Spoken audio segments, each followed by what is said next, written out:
this is something you almost certainly haven't thought about, which is the point of the montage. Tell us about your people. Are they feudal? Do they live under the domination of human beings rather than other dwarves? Are they deep traditionalists? Did you grow up in the forest? What was before you were ever born? What were your people doing?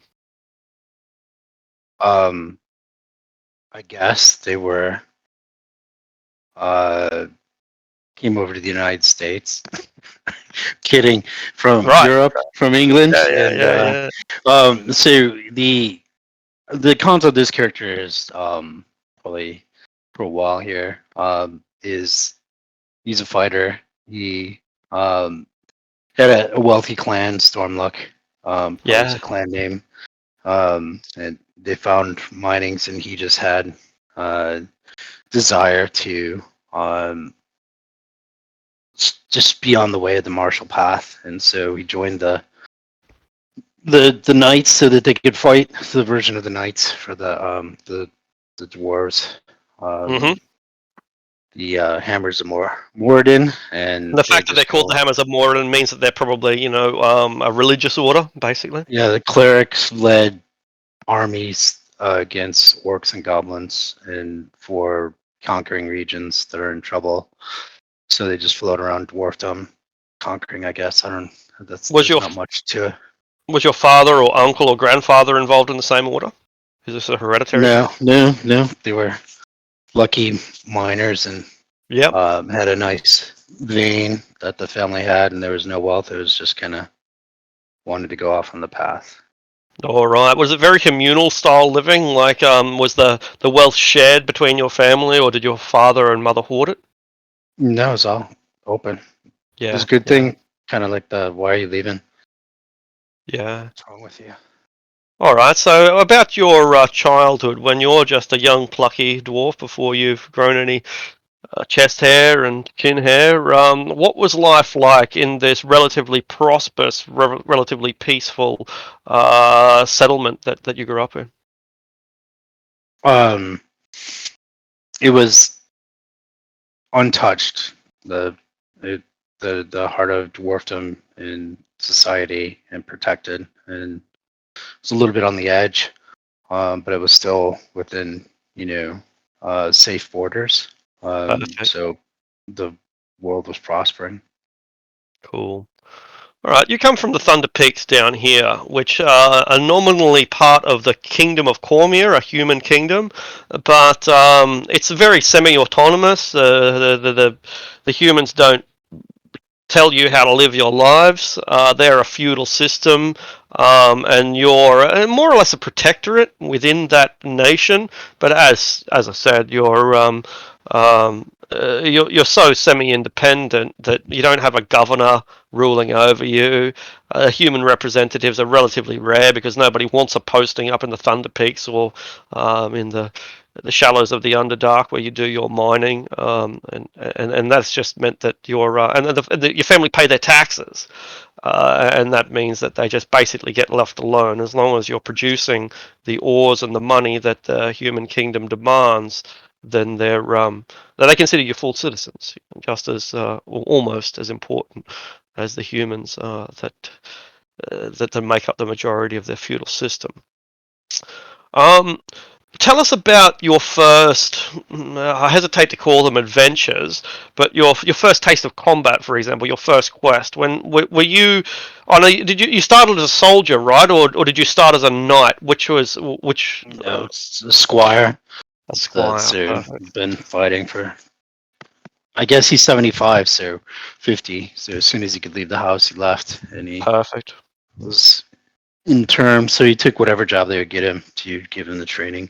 Sure. Um, Now, being a squire, you must have served underneath someone, like you must have squired to another member of the order, right? Or were you more like a hedge knight squire, just or virtually a sellsword?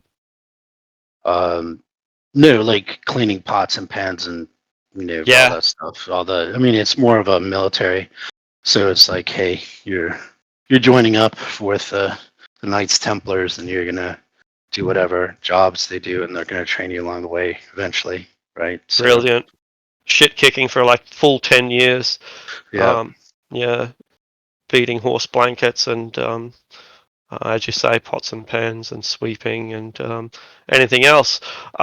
So, what was your first campaign? What was your first taste of combat, or was it not even a campaign, just like some skirmishes or something? Before you became a full-fledged member of the order, presumably you did get your axe wet with blood. You might not have, but that's up to you to decide. So, who was the first creature that you killed? What was going on there? It was I don't know. Sorry, I'm just making this up here. That's right, and that is entirely the point. Yeah, Yeah. yeah, So he um, was hooked up with the Rangers because they had a band of orcs that was raiding, and they needed to follow them and put some muscle behind um, the Rangers once they found them and they could contain them. So that was the first. Is hunting down a band of orcs and excellent. ambushing their campsite. Very good, very good. Were you ever in any real danger during that campaign, or was your force so overwhelmingly strong that you were little more than an extra? Kind of like you got into it wasn't line combat, so it was hectic, I guess. Yeah, So it would be so it wasn't like stand in line, everything they were teaching. So it became more chaos. yeah. So one on one. So yeah, it was pretty eye opening, I guess. That's pretty interesting. The way you were basically taught to fight in formations and so on, shield walls, etc. But then fighting against orcs. Orcs are gorillas, right? Like they're chaotic. They're Yeah. wild. They live in the mountains and in the forest, and they would have come at you from all angles, rather than just lining up and smashing into you like two bulls butting heads. How did you adapt to this situation when it wasn't what you'd been trained for? Smiled. It's the only thing I ever wanted to do. Very And good. that's when you knew that you picked the right path. Very good, very good. Um, so they were happy with your performance, Yeah, we survived right? and moved on. There's the measure of your success, isn't it? You know, victory is its own reward. So tell us about your ordination then. Do they bring out oils and say some prayers? Did you have to fast for a few days? Did you have to blood yourself? What was it? What was the religious ceremony that made you a fully fledged member of the order? It wasn't it was kind of not anticlimactic, if you Uh huh. would. Coming back and having the leaders of the raiding party vouch for you and in the dwarven way, the it was a basic ritual where they ordain you because it is led by clerics, but it was more of you finally got to drink at the big kids table with Yeah. the Yeah. So how did you treat the squires once you were no longer one of them? um, with respect, and really was just a means to the end. So the didn't really get into I forget the not looking at it right now, but the Yeah. wasn't Morden is the greater uh, dwarven god, and it's Yeah. cool. But I'm more into the god of war and serving, um, praying for battle and improvement. So that was everything is just a means to the end. He's very Very polite. good. He doesn't get um, he you know what I mean. So it's pretty pragmatic. It's not gold lust. The only thing he lusts is better equipment, so that he can fight better battles and learn more. Absolutely. Completely understand. All right. So one of your first real campaigns was the reclamation of Tediamar, which, as mentioned before, went really badly. I don't remember the name of the guy that we were fighting for, some dwarf, Galvian or something. It doesn't matter. But you and your order went north up into um, a place called the Dales, which is a frontier human civilization built on dwarven and elven ideals. The dwarves are pretty much all gone. The elves are pretty much all gone. But the humans remember the dwarven and elven influence. Their legal system is based on an amalgamation of those two races. So in that way, it's kind of familiar. Very independent people, stand on their own 2 feet. Very suspicious of strangers, but very warm and eternally loyal to the people that have earned their respect. So you went up into a place called Dagger Falls, a town of maybe 2,000 people, and at the time it was ruled by an organization called the Zentarum, who were the largest military industrial complex in the world. They're essentially a mercenary force, but they're so large and so powerful, mercenary mercantile force, so large and so powerful that they literally control city states and have more influence than some nations do. Anyway, went from Dagger Falls, didn't get into too much trouble in this Zentarum frontier town, crossed the rather dangerous Desert Mouth Mountains, which are known for their manticores and wyverns and even dragons, and then came into the mines of Tethiamar. Unfortunately, you failed. The mines of Tethiamar. Tethiamar is a successor state to a place called Delzoon. Now, you don't have to remember any of this, but it will be relevant because you'll hear these words occasionally rise up, and so now hearing them for the first time, you'll hear them again. Tethiamar was a successor state to Delzoon, and Delzoon itself was a successor state to a place called Shanatar. Shanatar was founded some 8,000 years ago, back when the dwarves were warring with the giants, and it was founded far to the south, like 2,000, 4,000 miles to the south, something a long way. And the dwarves gradually spread further and further north, further and further north, further and further north. And mostly along the Sword Coast over in the west, and they eventually founded Tethiamar here in the east. And it was one of the last dwarven settlements ever founded. And by then, the dwarven empire was truly in decline. So it was founded during the decline, and it only lasted maybe 1,000 years. The story of Tethiamar, again, isn't that important, but I'll tell it all the same. It was a feudal system, like so many other dwarven settlements, and they fell apart when a couple of priest kings formed a new dynasty, and the priest kings retreated from the surface, locked themselves in the Underdark, basically, and had very little to do with the humans or the elves or anyone else again. And that didn't last very long, a couple of centuries at most, before they were trapped by invaders from above and invaders from below, and they made a final stand here in the mines of Tethiamar, a final stand which was doomed. Because if you think being in a siege is bad, imagine being in a siege underneath the ground. There's no sunlight to grow crops. It's very difficult to get fresh water. And once they were pressed on both sides, the orcs and trolls and ogres from above and dark elves from below, because they couldn't break the siege from either up or down, their demise was inevitable. And so you and your army of crusaders came along to take the mines of Tethiamar, and fuck, it turned out to be a lot more difficult than anyone had anticipated. The orcs were still there, the ogres were still there, and for every 10 you killed, indeed for every 100 you killed, even losing a single dwarf meant that you were going to lose the war of attrition. When there's literally unlimited numbers of goblinoids and only 200 of us, we would have had to inflict 20,000 kills to have won, and it just was never going to happen.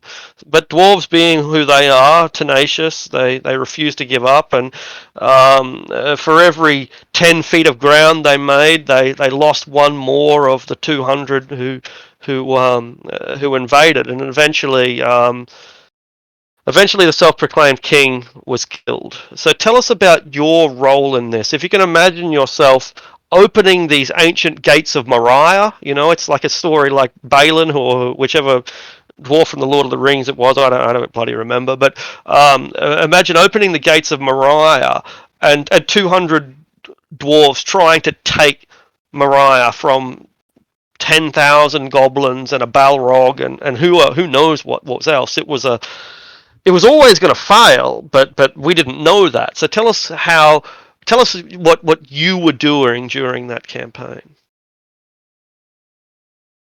Um, that was harsh. There's a lot of tough times with managing the lines, um, and having to get people off the lines and back on the lines, because attrition was so harsh. Losses were hard. Was promoted to Centurion of the infantry, so I had a company, and we it was like going into a meat grinder. From, if you think of trench warfare in World War One, very similar. Going into getting your butt kicked and taking a few feet, and then losing a few feet, and then taking a few feet again, and then getting sent back and doing a quick recoup and refit, and then going back and doing it all over again. My second,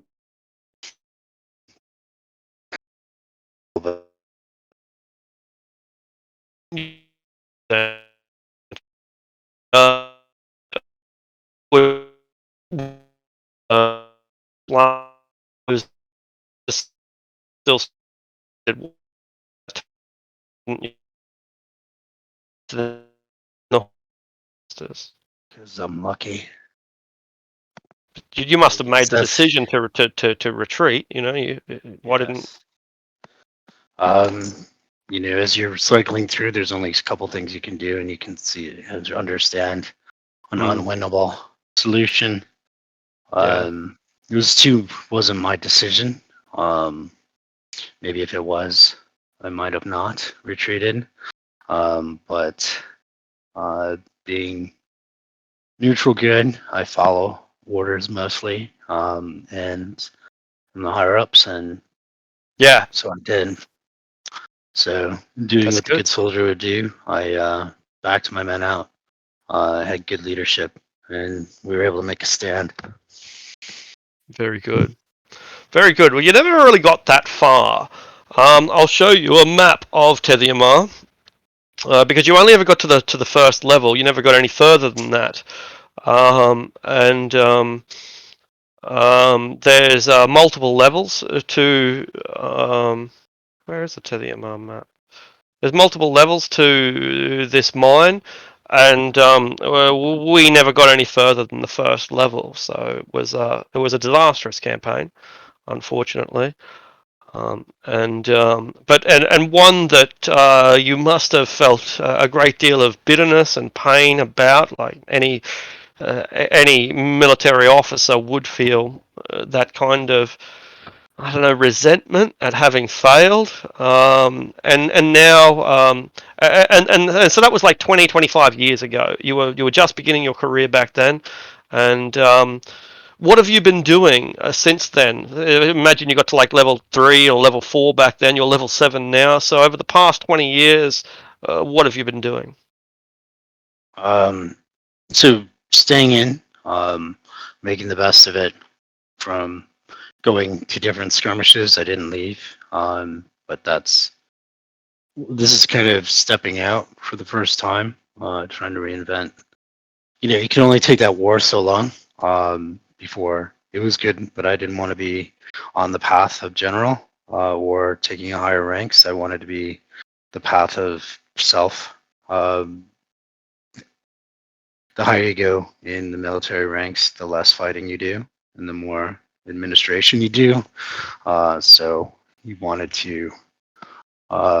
He took it as high as he could. He served well, with honors, and said goodbye, and to get back on the path of becoming a true battle master. This is his stepping out, his retirement or changing jobs from organized fighter to militia. or mercenary, anywhere he can find. That'll All give him a right. job to fight something Yeah, sure. So like a what's the Ronin. what's yeah, Ronan. What's the uh, most important or biggest or glorious battle that you have had? Did you kill basilisks or wyverns or dark elves um, or yeah, or have you done nothing so glorious than that, and you've just been wiping out human bandits and other more mundane Yeah, threats? just it's been mundane. It's been um, that's what he's you can only kill orcs and goblins and the typical things of the Underdark. It was not individual combat against glorious monsters. When you have an army of dwarves, they kind of you don't get to fight them head to head. So you know, just the rigors of the monotonous bringing, doing, reinforcing um, towns and outposts that might be having trouble and hunting down bands of orcs with your men. And um, sometimes it was mostly out. You had the upper hand because you were Hmm. hunting them, but sometimes there were ambushes that got tight. But that's probably the closest it came. Sure. Here's a dwarven mercenary outfit that has already been made. They've never come into the story, but they're off doing their thing. Would you like to be a member of this particular mercenary outfit, or are you independent now? Sure, Yeah. as long as I mean, he's pretty pragmatic about looking the other way, about things that just don't send him into the evil class, because he's on his own path. But as long as he's not ordered to go uh, kill innocents and you know rape and pillage anything that would send him outside of the good land. So if those guys aren't in line, Sure. Sure. Okay, cool. So you're one of the commanders of this outfit, but you're also independent of it. You could, by rights, go back and take over the outfit if you wanted. It'd be troublesome to unseat someone else. More likely, you'd go back and serve under someone whom you respect, whose skills aren't parallel to your own. You're a frontline fighter, whereas they're more of an engineer. But whatever way you look at it, you'd not only be welcome back in the dirge of old Delzoon, the mercenary outfit, but you'd also be able to call them up if you ever needed it. Their prices are fucking high, 10 barrels of ale and 10,000 gold pieces a month, so it's a huge fee. But no doubt, they'd give you, if not a hefty discount, then they might even work for free for something as important as, say, the reclamation of Tethymar. But that's a thought for another side, but another time. But if you ever did need to call on these dwarves, then you'd be able to. awesome. Okay. Yeah. Okay, so you're a Cormyrian. Whether you want to be or not, you are Cormyrian. Cormyr is the human kingdom that owns the Thunder Peaks, and as I said, they've given the dwarves their autonomy, but ultimately you live underneath them. That's just let's face it. Humans are ascendant. Dwarves are well and truly in decline, and they're not unlike goblins in that regards. You'd have to kill 1,000 of them for every dwarf that was lost if you truly wanted to declare yourself an independent nation. How does that make you feel? Which part? Being a Being like essentially being a vassal state of a human kingdom. um, that's probably why I didn't go join their army, and I joined the the dwarven, um, you know, Knights Templars first to be around dwarven kind, and then um, so there is some dwarven, first, but they're understanding if they're good rulers. There's You know, Mm. no, All no, right.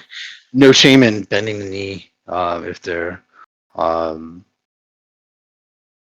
not Yeah. what is it, I think. benevolent. If they're Yeah. Sure. benevolent leaders, then he's cool with it, and if his people have been living in harmony, he understands the feudal. He's just on the path.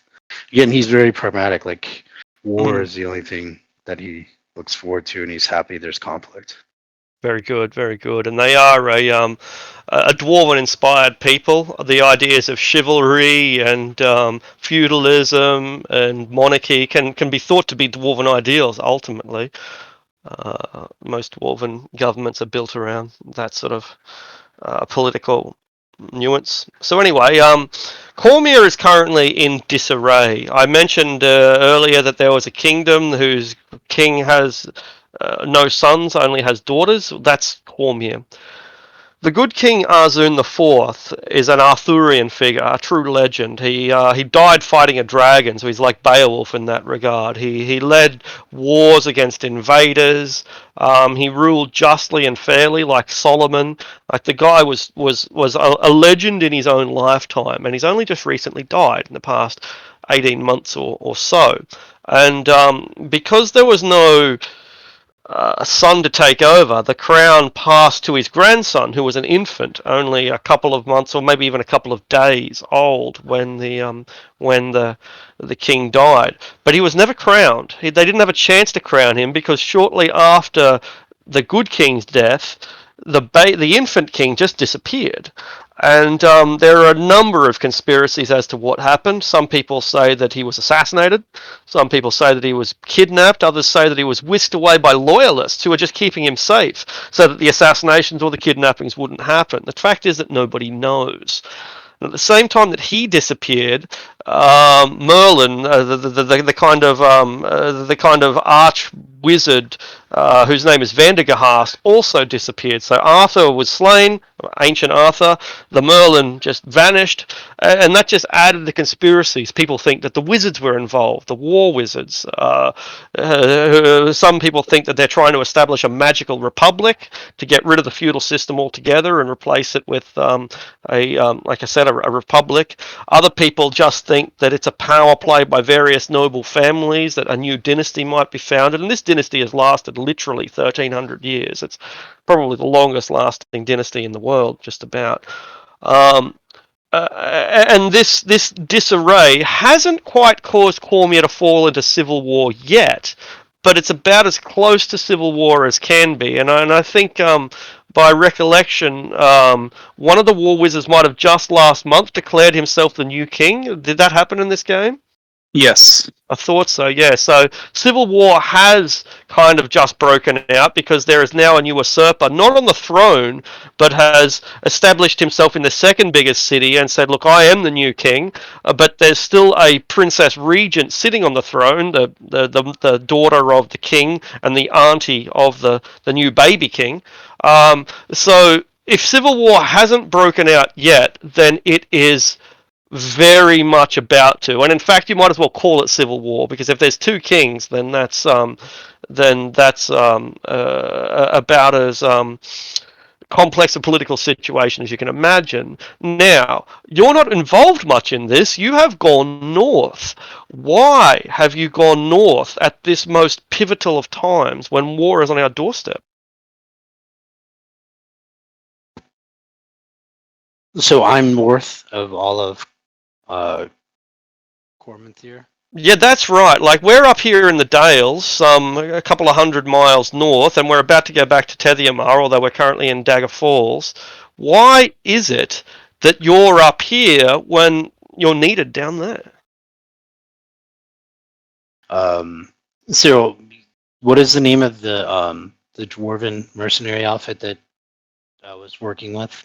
The Dirge of Delzoon. Good. Hold on, let me just screenshot that one. The dirge. Dirge of So, Old Delzoon. Yeah, Dirge means song. Delzoon was the mother state to Tethiamar, so this is the song of the Old Kingdom. okay, so I was doing some work for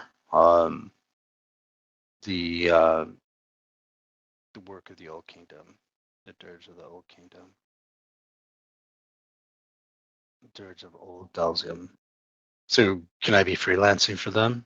Absolutely, absolutely. And there you go. That's my story. Is they're trying to hire me full time, and I'm just taking freelance work. And I just completed a mission, and that left me up there. Very good. Well, you've heard that the Zentarum, the organisation who used to run Dagger Falls, the largest military mercantile group in the world, has taken over the mines of Tethiamar, and they've begun plundering it.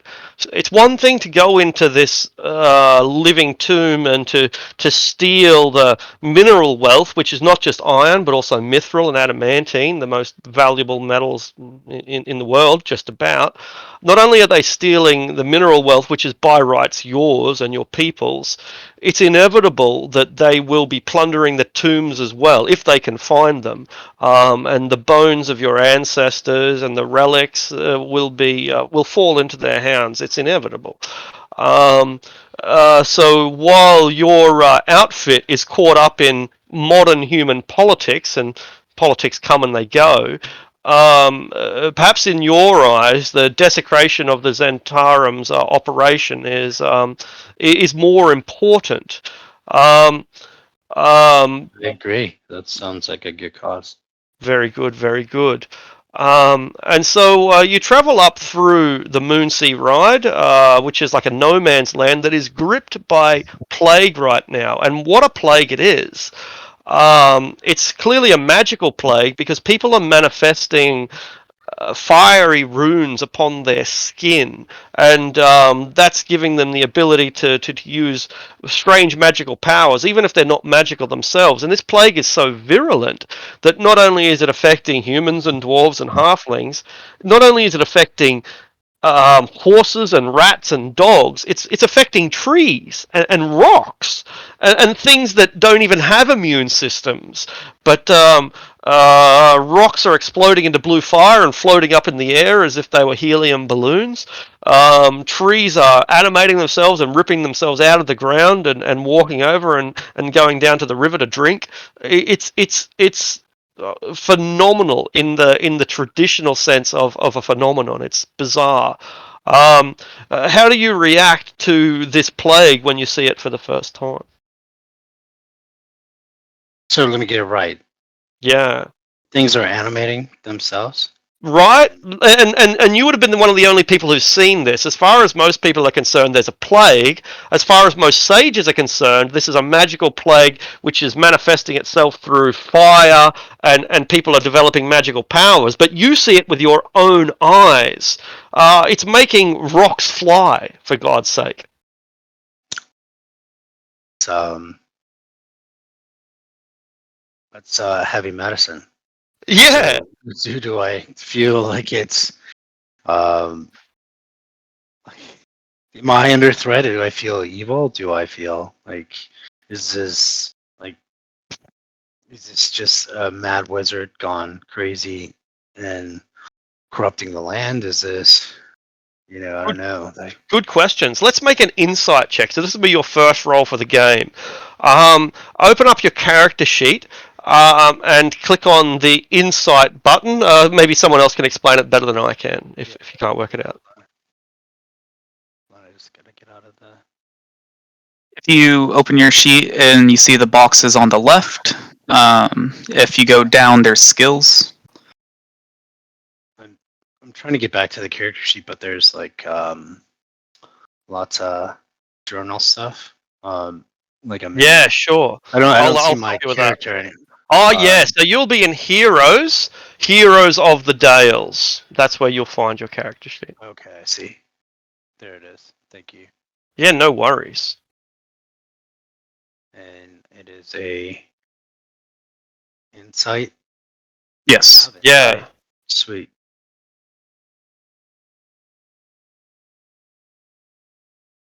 $16.22. I don't know.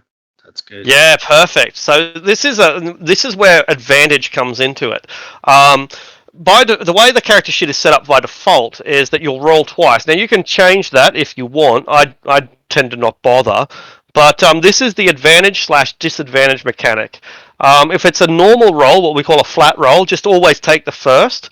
If it's advantage, take the highest. If it's disadvantage, take the lowest. So this will be a flat roll, and a 16 is good. A 16's like So what is the top one? Oh, I see. Yeah. Okay. Insight 1622. Gotcha. yeah, that's right, 1622. So if it was with advantage, it'd be a 22. If it was with disadvantage, it'd be a 16. Because it's a flat roll, we take the first. It's a 16, and a 16 is a good roll. In previous editions, a 16 might not have been great, but in 5th edition, 16 is good. You're not technically in any danger as long as you don't get the plague. But the plague is known to be very virulent, so you wisely don't pick up any burning rocks. You don't let the horse with smoking blue fires in its eye sockets bite you. You stay away from the plague-ridden people who could otherwise infect you, and you reach Thorndale, a very small town whose only building, apart from a few houses, is called the Minotaur's Rest. And it's not really a building at all. It's more like a shed that doesn't have walls, just a podium. It's got a roof. It's got some poles holding up the roof. It's open to the air. It's quite large, and it has a fighting pit.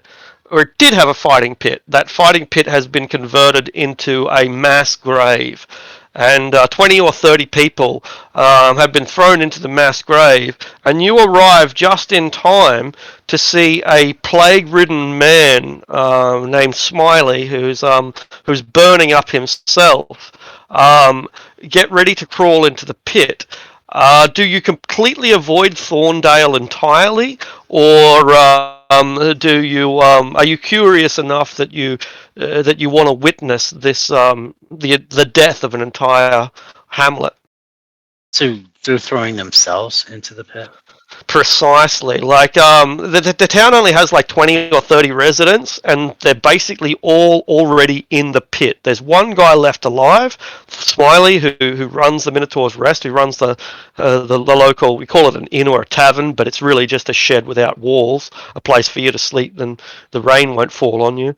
But he's got the plague too, and he's ready to call it quits, rather than try to escape his fate and spread the plague. He's doing the honourable thing, and he's just going to burn himself alive. He hasn't burned himself alive yet? Not yet. When you arrive, you see he's in such intense pain that he can't actually gather the oil to do it. Like, he's trying to crawl over there, but the agony that he feels is making it difficult. Like, he's in so much pain he can't even kill himself. That's the depths of agony that he finds himself in. Hey, how far away am I? As far as you want to be. If you don't want to get within 1,000 feet, you don't have to.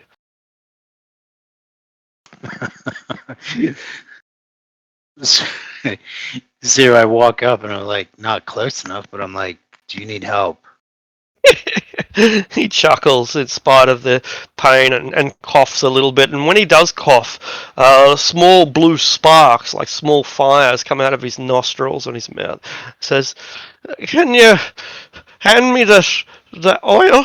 I'll hand me the oil, and I'll just gonna have a little lie down," he says, and the flies and buzzing and the maggots are crawling all over the pit that's normally used for arena battles. So just gonna have a little lie down, he jokes. And is burning the only way?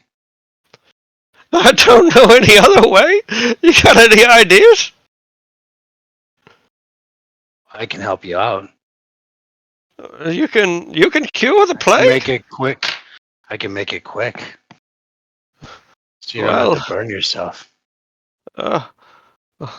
He thinks about this for a while, and he says, "Sure, that I'd welcome something a little bit more merciful than what the gods had in mind.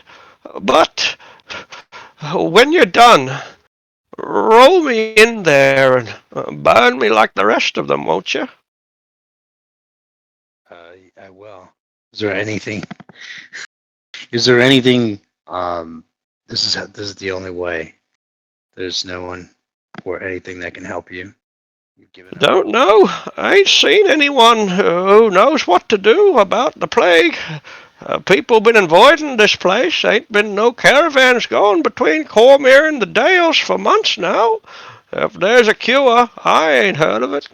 Why are you killing yourself now? What have I got to live for, boy? How much I'm longer just do you have? don't know. But every day I spend alive, I'm virulent. I could pass it to somebody else.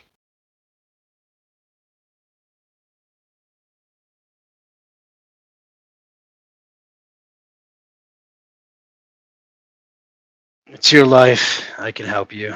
End it quick, or hand you the flask. Well, how Or about I can, two or I for can one help then? you. I can help you, um, in other ways. See if there's something that it can help, bring you back some medicine.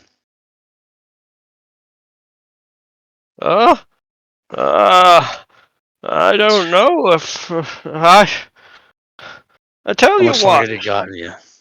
Uh, I'm all alone here. Can't do no hunting. Can't even fetch water for myself. Can't see any way that I'm gonna get out of this. Unless you're willing to be me nursemaid and suckle me.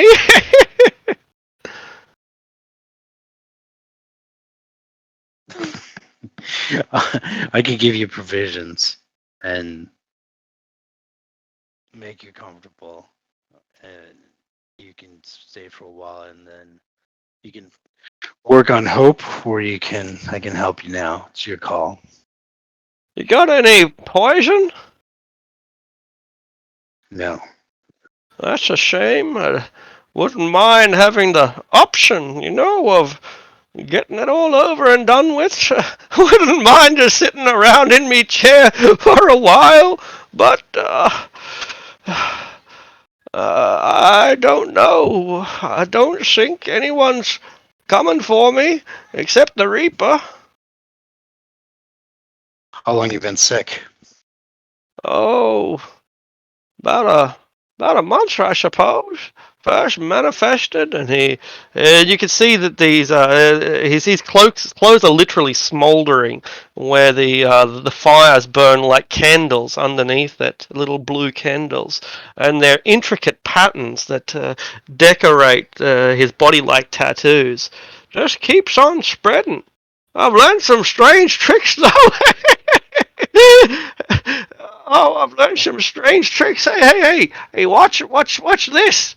And he concentrates and uh, raises his hand, um, and he picks up the flask of oil, and then he drops it again. But I don't have much strength, you see. It's all it's all fading away. I've manifested some strange powers. I have. I don't know what to do with them, and they ain't really a blessing when they leave me like this. How did it start? Well, there was a visitor. We got a visitor, a pale lady with dark hair, riding a black horse, she was. Came through a couple of months ago during the year of wild magic. Last year it was. She's a year of, what is it now? The year of rogue dragons now? But last year of wild magic. This strange traveler comes through. And, she offered us some wine, and when a pretty girl says, "Here, have a drink," ain't many men that's gonna say no.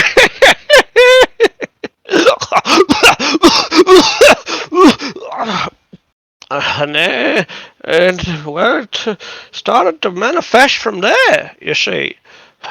Men got little burns and scars. They passed it on to their wives and their children, and they spread it on to the dogs and the rats and the horses, and it just seemed to go rampant from there. It's been with us a couple of months, it has. I didn't manifest at first.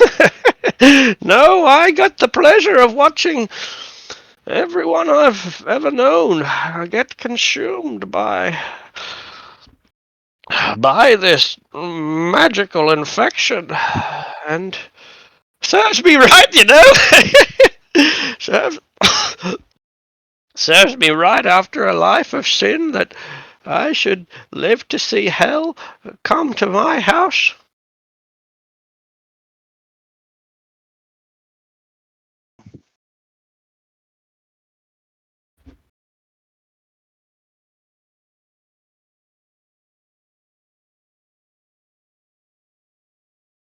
So what do you think?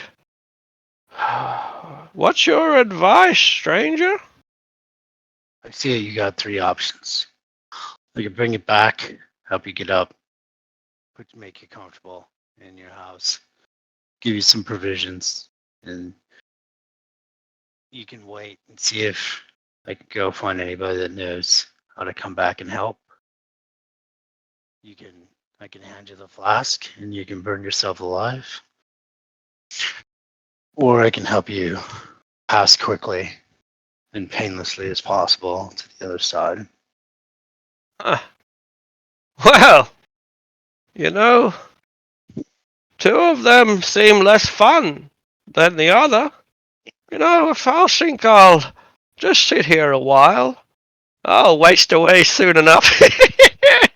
Just make sure that the flask and some flint and tinder and a torch lay within arm's reach. Who knows?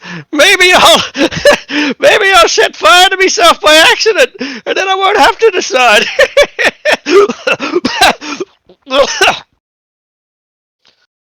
All right. I do that. What was your name, stranger? You might be the last man I ever see alive, and when I get to Kellamvor, the god of death, I want to tell him who it was that tried to get me to live a little longer. I'm Moog. Moog. Seems easy enough to remember. I'm Smiley. And I've had a good life, son. Maybe I'll have a good death too. I hope you do. If I find anything, I'll help you out. Yeah, anything you need, let me know before I go. A word of advice, stranger. Yep. Don't go sharing beers with pretty ladies. That's funny. Yeah. That one's riding a pale horse. That's the one. The joke's on me, son. The joke's on me. So this dude is just laying there Mm. in this pit of dead people. No, he's like he's above the pit, like he's on the edge of the pit, ready to sort of like slump himself over like a slinky down into this 20 or 30 foot deep pit where the bodies are piled 4 or 5 feet high. Awesome. Mm. There's nothing I can do. So I say goodbye and move on, looking at the strange anomaly of what's going on. Excellent. And so you travel further north, and you go past the town of Serpent Bridge, which is a strange religious town. Unlike any you've ever been before, there's a huge ziggurat there dedicated to an exotic snake god. They're a highly educated, highly urbane people. It's a frontier town of 2,000, and yet their language skills, their academics, their magical expertise is phenomenal. They have a public school system. And an organized government system. It's a highly advanced society considering it's so small, but you don't spend a lot of time there. and next you find yourself in Dagger Falls. And shortly after arriving in Dagger Falls, a frontier town where dwarves are welcome, it's an open carry town. You're able to hold your axe in your hand, and nobody's going to bat two eyelashes at you. It's just it's being able to look after yourself is a God's given right in this town. Shortly after arriving, you hear word that some local heroes, some favoured sons and daughters of this town, have recently gotten back from nothing less than the mines of Tethiamar, where they apparently eradicated the Zentarum presence and are preparing to return to Tethiamar to see if they can't get deeper than your army ever did.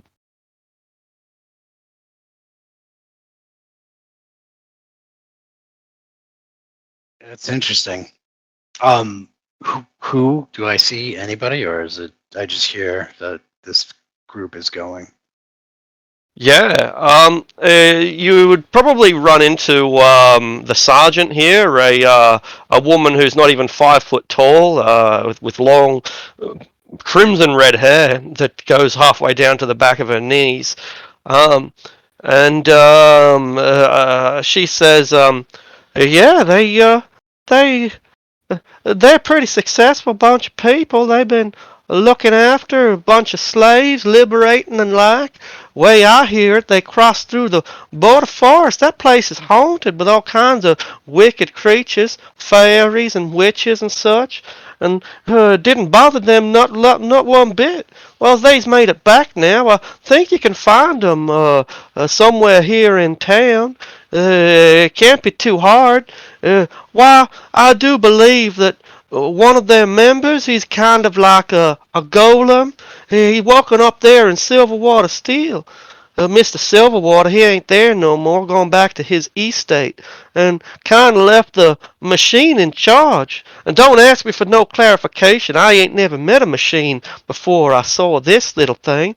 But he seems honest enough, and hell, if I know my stories right, I think that he's was built by the dwarves or some such. Anyway, you'll find him over there, Silverwater Steel. It's just yonder. You can pick up a stone and hit it from here." Thank you. I Oh, think I'll check in. I'm on my way. you're welcome. If you need any help here, we got a commuting notice board. It's a little bit out of date, but it'll tell you all sorts of work and going ons if you can't find anything else to occupy your time. Appreciate it.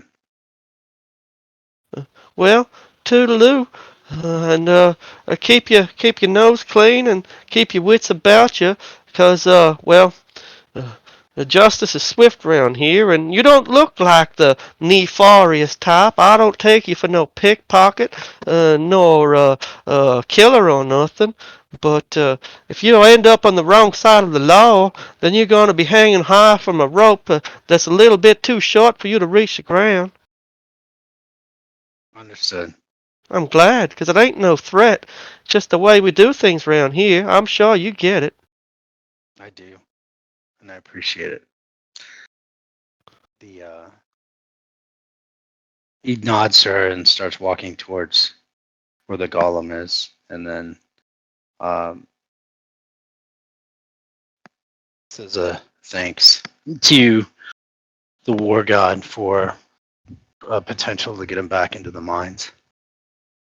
Very good. And so you walk into a relatively well decked out smithy. They're predominantly iron blacksmiths, making horseshoes and nails and tent pegs and other very mundane items.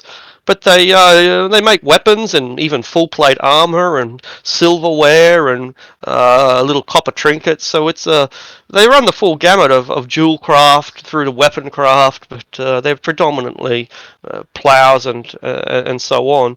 And yeah, sure enough, you find a tall machine who bears the ancient insignias of Belzoon, the kind of ancient markings of your people, encrusted right into the body of this mechanical creature, and it's being attended by a couple of human apprentices, boys and girls, two or three of each, and a crow that has no wings and stands almost as tall as a man.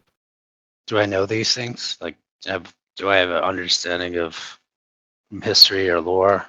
What a machine golem is, or what the crow Um, is, or are they brand new? you might have heard of the crow, maybe. There's probably a good history check. So make a history check, which is just pressing the history, and we'll take the advantage roll for the golem and the disadvantage roll for the crow. All right. So what is question? What is if I have an ability, but it what's the difference between having that, checkbox in that, Yeah. and not having it? You add So your I have proficiency bonus, which is at this level +3. okay. Yeah, and So if I have a yeah, checkbox, I can add the proficiency bonus. yeah, that's right. And if you've checked the box, then it will automatically add it Okay, gotcha. if you fill it out right. And proficiency applies to weapons and skills and saving throws. It's a nice, flat, simple mechanic called proficiency. Yeah, Sweet. very easy. History check of 13 first for the crow. This is a kenku. You don't know much about them, but they're generally regarded as untrustworthy. They live in the dregs of society, urban urchins who just commonly thieves and organized criminals and such. They're really poorly regarded. By contrast, the Warforged is an ancient weapon of war that was forged 8,000 years ago during the height of Delzoon and Shanatar when the dwarves were still fighting the giants, and they're widely considered to be one of the greatest examples of dwarven engineering ever created, and the secrets to making them have long been lost. So, it you know in the same way as we might think of ancients like Gilgamesh or Beowulf or King Arthur, um, seeing a Warforged is a bit like seeing Excalibur, because nobody can make Excalibur today. You might accept that it once existed, but the art of creating Excalibur has long since been lost, and so too is the art of making Warforged, an art that's been long forgotten. So you would probably have never thought in your life that you would see one of these Warforged, and there it is, and not only working before your very eyes, but bearing your clan symbols encrusted into its very skin. So how do you even talk to something like that? Is there any Right? Who is knows? there There's certainly no there's no nothing no. written, like how do you approach it? I'm like, No, what would you do, right? Like this is like coming across a mythic figure. There is no protocol for this encounter because you've never met anyone who's ever met one of these things. so I walk right up to it and Mm. start looking at it like a fine piece of like weapon. Yeah, that's appropriate. So I'm not touching it, but keeping my Sure. distance, but keep getting close and so I can take a closer look.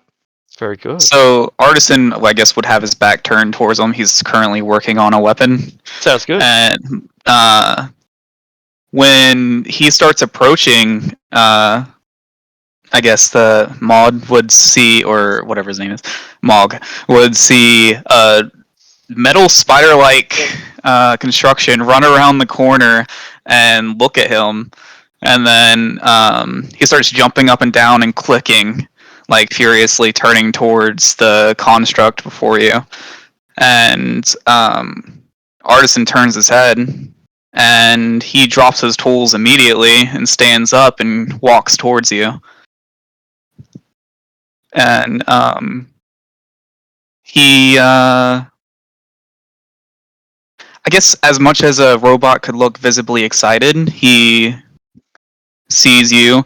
I guess you would have Delzone insignia on as well, and he says, "I am an artisan. Would you be in need of fine craft? I would be more than happy to craft something for you." No. Um, a formal introduction of Mog Stormluck, of the clan Stormluck, and I've never seen workmanship like you before. Who are you? Who I made guess you? I guess you could also note that he spoke to you right off the bat in Dwarvish. Okay. Then I Um, respond as Dwarvish and say the same thing, but who are you and who made you? I guess he has red eyes and they just glow a little brighter. And he says, "I was forged at the end of the what was the one that you said, Arctic, right before the Del Zone? Shanatar is the even more ancient society. I was forged near the fall of Shanitar and was made to fight and craft by the Del Zone as they were just starting. And I I say, as you're doing that, I say, may I? And I looking like, can I walk around and look at you, like admiring the craftsmanship? It's exquisite. It's perfect. You know, it's um, beyond anything that anyone could possibly make today. It's phenomenal, truly phenomenal. and after he's done like inspecting me, I would like excitedly fumble into my pouch and pull out my maker's mark that paints me as a clan maker. Which, if you're not aware, I'll go ahead and copy and paste it into the thing. But What's a for all clan maker? intensive purposes, I'm a dwarf, and let's see here. I've been recognized as a skilled artisan by the dwarves. There it is.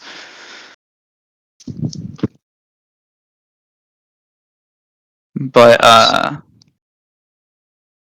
so, and you would see that much of the things that I've recently crafted are marked with my mark as well. Um, and he says, "I don't see many dwarves now. Back when I was first active, I didn't. There were no humans here, and all I knew was dwarves and giants. What brings you here?" So you're a smith? "I am much more than a smith. I am an artisan." And I guess he would just produce all the tools that he always carries on him. Like he puts alchemist supplies, carpenter's tools, jeweler's tools, smith's tools, tinker's tools, and woodcarver's tools on the table, and is like, "I live to perfect my craft." Paisan, gotta help me up here. So, being on the quest for improvement, I need to improve my gear. Can you help me upgrade? And you see tattered chain and shields, and I've got gold. "I will make superior weapons for you and armor if you need it. What is it you need?" Can you make? I've got. What can you make? I don't know. Can you make dwarvish plate? How much does that cost? "I don't think I can make dwarvish plate. We don't have the. Do we have the materials for it?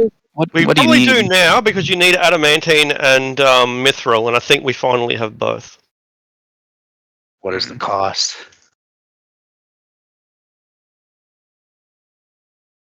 What would be the cost? Yeah, How that's much a good adamantine question. or mithril do we have? I'm not sure. Because hell, I would have tried to incorporate it into our stuff. I thought that we did have some, but I'm I trying thought we had some. trying to find our party wealth. There it is.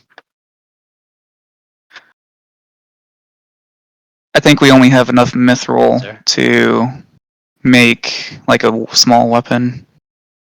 We don't have any mithril or adamantine. Otherwise, we have like a Right. mithril scroll case. Right. Yeah. So yeah, we need to go back and get some more. I fear I don't have the supplies for dwarven, but I can make you a superior steel press full plate if you need it,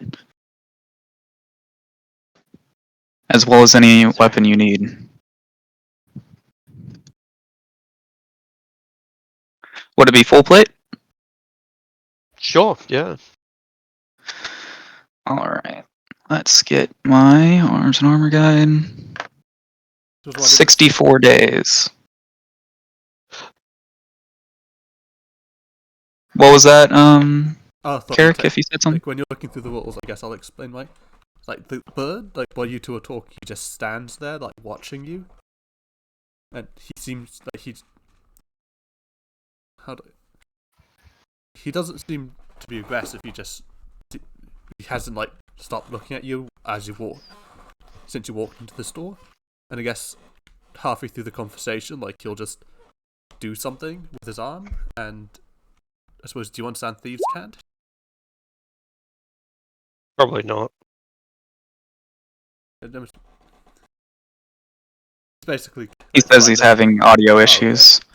Just checking, like, is this guy like dodgy or not? And that's always a good start. If you can, I'll message him and say try to exit out and rejoin.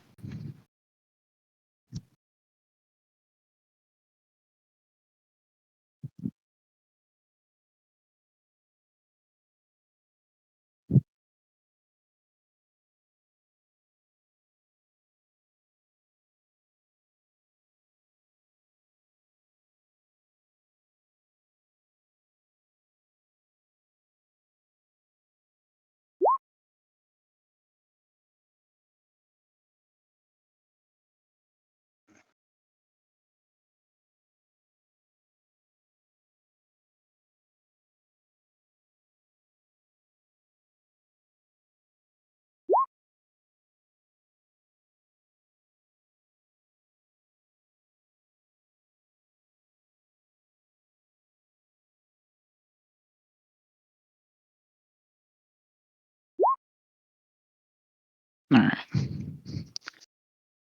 guess we'll wait on him then. For his armor, it'll take 14 days, and for the whatever weapon he asks for, if he asks for one, it'll take 6.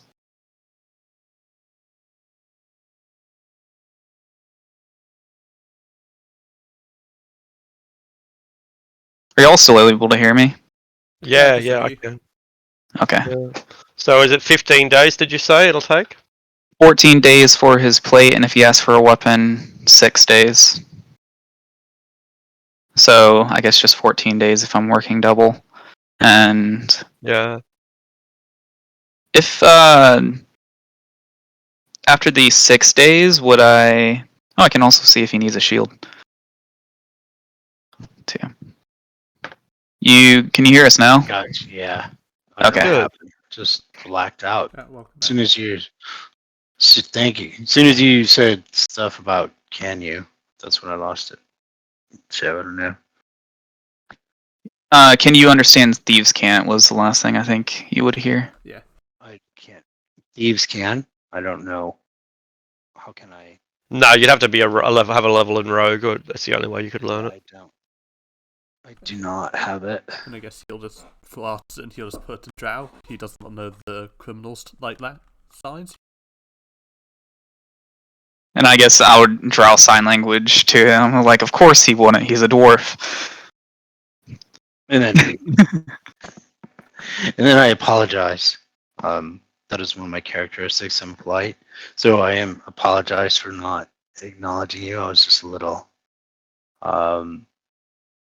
awestruck by the robot, the machine golem, and introduce myself to Carrick. He'll nod and scratch it, and clear, like he sounded, I guess, a higher pitch like Drow voice. I just name the thing flightless. Flightless. That's your name. Yeah, he'll nod, and and for some he's holding like what was a silver chalice, like almost protectively. Since The best thing I So- made so far. and just say, I am sorry. This is a first for me. This encounter two magnificent creatures at one time. Not at all, not at all. I'm being rude, but I'm overwhelmed. I guess he'll apply like a female like Cormyrean, like "Oh, you have conducted yourself rather well.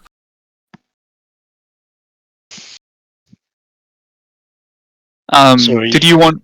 Oh, go ahead. Yeah, go ahead. Did you want a weapon and shield as well? Yes, the best you can do, and I think I have 5,000 gold pieces.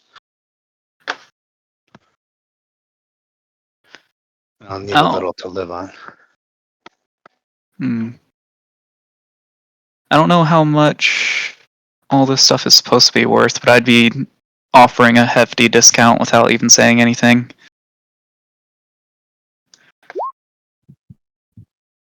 You said you wanted a shield as well? Yes, of course. Okay. So it would be 14 in 14 days I will have your arms and armament. What kind of weapon do you want? Warhammer. Okay. And what brings you to this so far from where any dwarves are?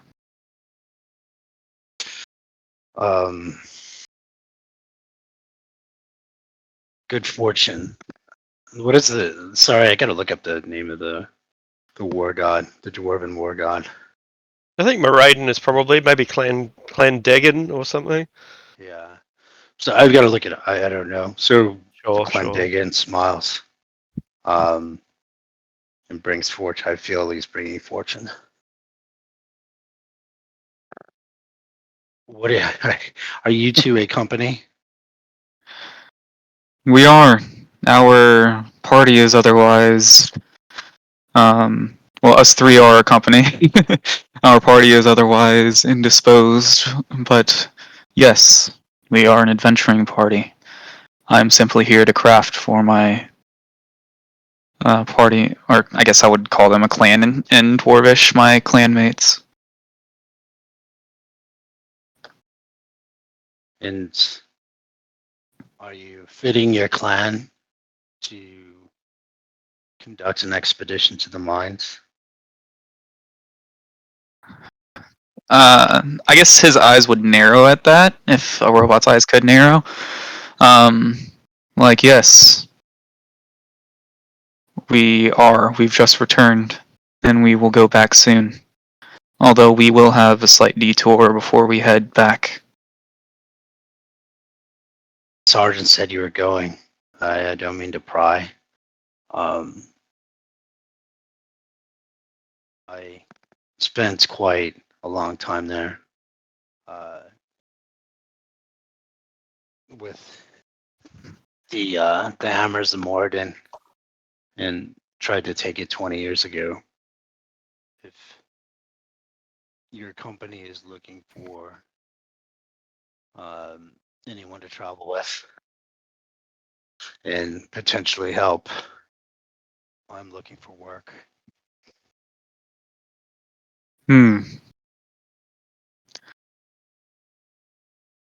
For the time being, I would say yes, but our leader is not here to make that decision. Understood. Consider me a customer. Would the inn be operational again after months? The inn. Yeah, I think so. Yeah, no reason why it wouldn't be. Yeah. Okay, then I was like, I would say that you're more than welcome to watch me work, or you can find accommodations at the Ancient Arms in far north, on the far north side of the town. next to the left of the temple. Thank you. And then, sorry, go ahead. Say with him saying leaders out, like he'll give them like I guess like because they can't smile, but you think that's what he's trying to do, and he'll go, "I am the Lord and Master." You're saying what? Sorry, the bird is saying. I mean, your character is saying what? It's something he's heard before from the gnome. It's that I am the Lord and Master. Oh, gotcha. But it's I would also, cheek. I suppose tongue and beak. I guess, Yes, yeah. I get it. I only have a 9 charisma, so don't get mad about. We believe. I would also, so to save his confusion, I would explain what the curse of the Kenkus, so he would understand since he wasn't sure if he knew, because he seems taken aback by Who are you? just multiple different voices. What's it called? Where the drow of the under? What is it? The dark underdark? Underdark, yeah. Yes. Are you from the underdark? He'll nod. Were you with the drow? Suddenly he doesn't look happy anymore. He'll just like he'll just nod again. And I would just say in Dwarvish, so he doesn't know what we're saying. He's definitely afraid of the drow, and he is my much respected companion. He even saved my life, if you could call this life. But he escaped the drow long ago. He's very touchy on the subject. I will not pry. Understood.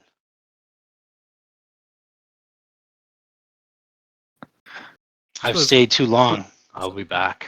And I was gonna say, could I do an insight check? I guess try to get a bead on this like dwarf who's I suppose Yeah, of course. He said no prying, but like this definitely is prying. Like he's like, what? I'm just coming. I don't mean to pry, but what are your plans for the future? In detail, please. Did you say that to him, or No, I'm just saying. That's just sort of what it sounds like. Oh yeah. No, it was more like. Oh, somehow he can't get a bead on the dwarf. Maybe the drow, like mentioning the drow, threw him off. I guess what's the initial impression like he could get of you? So I don't know. It's more of bewilderment and just having a 9 charisma and not knowing what to say. I guess from meeting 2 super exotic entities that you've never seen before. And one you've only heard of in legend, and one you've heard is a slave to the drow from the Underdark.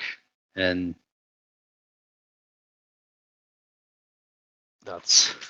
he's good natured, but he's smiling to himself. He always looks at opportunity to battle, so he's like, I see opportunities in the Underdark to improve, and this is a dwarvish smith to help upgrade. The God of War smiles. That's kind of happy day for the dwarf, right? And a chance to get back at the mines. There you go. Three wins.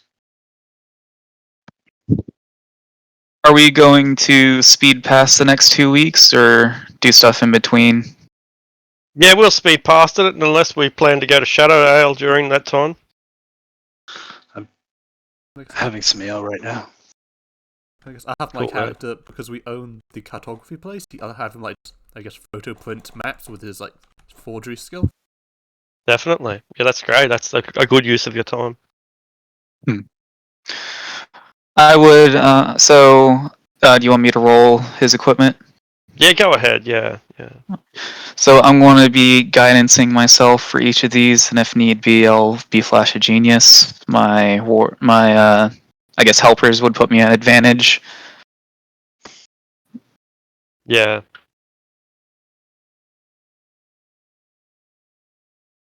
Yeah, 22 is good. It's certainly enough. It's not a work of art the way Lady Eleanor's is, but It's functional and practical, and it's certainly going to do the job. 25 is better. And I guess since it's 3 things and I could do 3 of these a day, I will flash a genius on all of his equipment because I'm trying extra hard to impress a dwarf. Yeah, So yeah, make yeah. it 28. Yeah, cool. 28, yeah, it's even better. So 28 is a great roll, a legendary roll, in fact.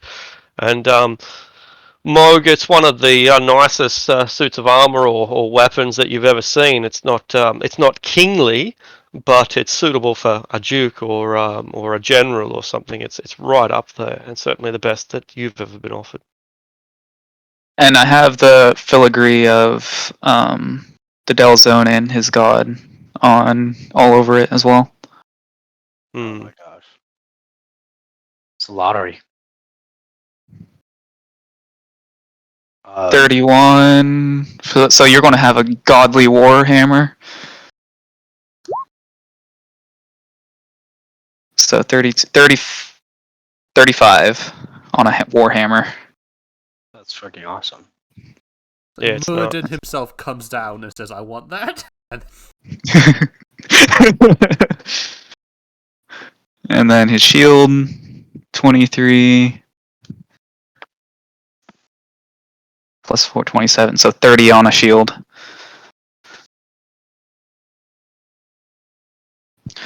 So putting those on, you can put them on as +1s because they're effectively a non-magical +1. So you can do a +1 shield and +1 full plate. Oh my gosh, that's awesome. And as for your warhammer, see here.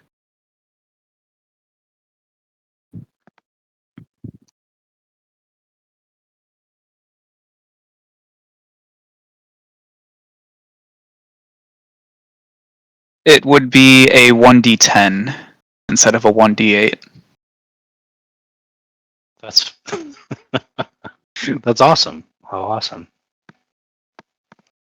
That's a good way to start. I've never rolled a character like that before, so that's pretty cool.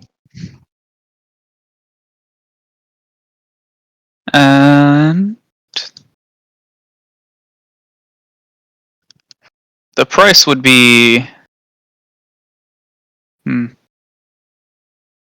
How much gold should that take? A quarter of the value. So instead of 1,500, 375, I think.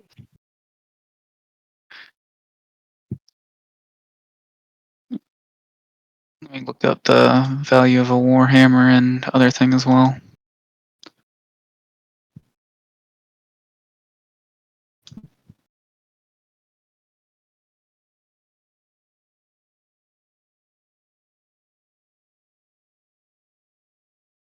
what are primordial languages that uses the Dwarvish script? No idea. That's Giants do. No, because I've been thinking, because when my character makes his maps, instead of writing it all in common, he'll just randomly select like one of the 8 different languages he knows, just write that script instead. To, make it just very difficult for other people to use his maps. Sure. That's just for his own personal maps. I mean, Okay. it smells like stealing someone's map and like a fifth of it's in like Celestial and another fifth is in Draconic. Yeah, that's complicated. I guess I would charge him $750 for all of it. I guess because it's all the materials. Man, wait, let me actually see. Hold on. Let's see if the God of War blesses you for doing such a...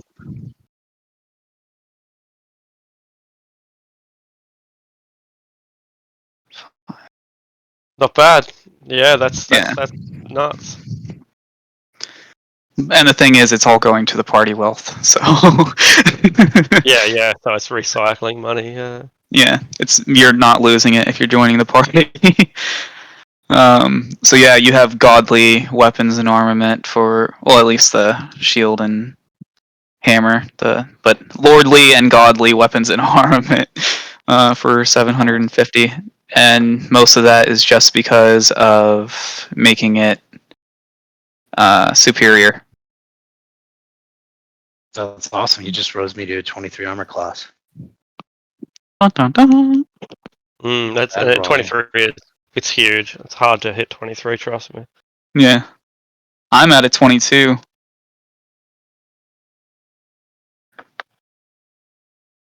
That's beautiful. So, is there anything I can do for you? I owe you a debt.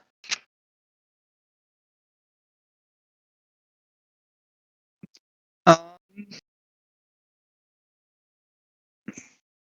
I lived to craft, and this was compensation enough. If you could just, if it's permitted, fight alongside us, that would be grateful I will and put it honored. to good use.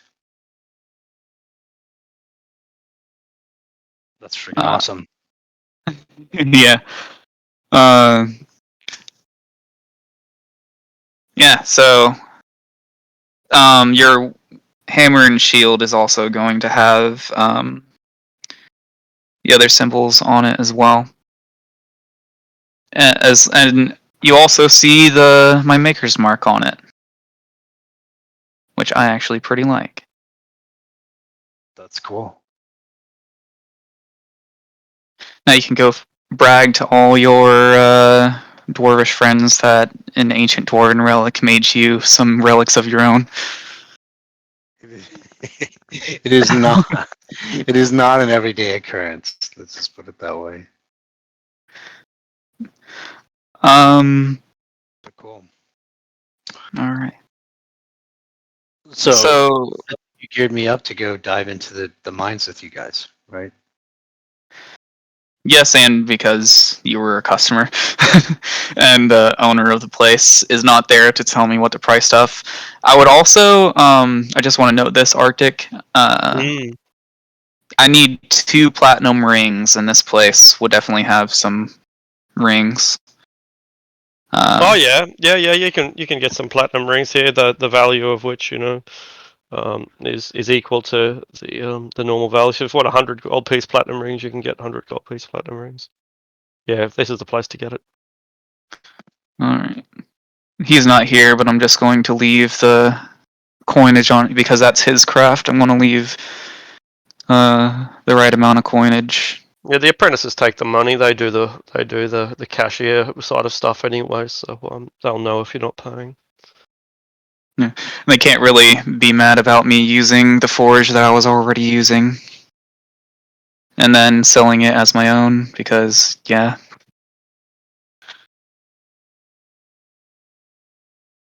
Cool. Would it be what sort of? Do you want me to make forgery checks for the maps? Yeah, go ahead. Yeah, there's no reason why you shouldn't. Although I don't think that it's really possible to fail. The DC is like 15, and if you get it wrong, then you can just start again. So I guess the maps I want because I'm just looking through the list. It's we have the Blight Tomb Blade map, don't we? yeah, I'm sure. If it's in your journal, then you've got it all. Yeah, they're only revealed when you get them. I suppose let's make one of the Blight Blade Tomb, Dagger Dale, Analog, the Dales, Faerun, and Mithranor. Yep. The Mithranor one's pretty hard, but the rest of them are easy enough. Mog, if just so you're aware, for the on the map, the Bright Blades cartography and calligraphy in the center we purchased, and it's now a shrine to a god of nobility. And then there is the Old Zent warehouse, which is our warehouse for supplies. I think I'll inspiration that 7 away. This is a good example of time for us to tell Red how we do inspiration. So it's pretty simple. Every game session, each player gets to re-roll a d20 once, declare that you're using inspiration, like Flightless just did, and he re-rolls his d20. It can't be used for anything except for a d20 roll, but it can be used for any d20 roll. See, I got an 8 instead. You do a terrible wait a job, minute. absolutely terrible job. I forgot. You knock out. Yep. I have advantage. Yeah. All right. So go ahead. So consider that the 7 and 8 to be your advantage roll. Roll twice again, since you'll get 2 rolls. And I was going to do There you go, guidance it did and advantage now, but my 21's good enough. Much better. Yeah, they're perfect replicas. And he'll swap out the language, like I said, for the scripts he knows. Yeah, of course. So you created these? Am I buying these from you? no, this is part of our party stuff. Oh, okay, gotcha. Yeah, we already Uh, have copies, and they're just recopying it, and you'll have access to them when you join the party, of course. Awesome. Yeah. It sort of reminds me of like how like the tech priests in Warhammer do it. Like they can't do it themselves. Because Flightless can't make maps, but he has like the blueprint on how to make maps. So he's Mhm. sort of like what they do. Cool world, man. Yeah. It's intricate of how you've built all this stuff into the campaign and Thanks, how it man. works with the. Did you have to work with their APIs and stuff to build this out, or did you just upload to? Yeah, just uploaded mostly. Like I'm terrible with scripting, or even macros are beyond my skill level. So I just copy and paste basically. Yeah. Sweet. I can do the most basic of like coding and stuff.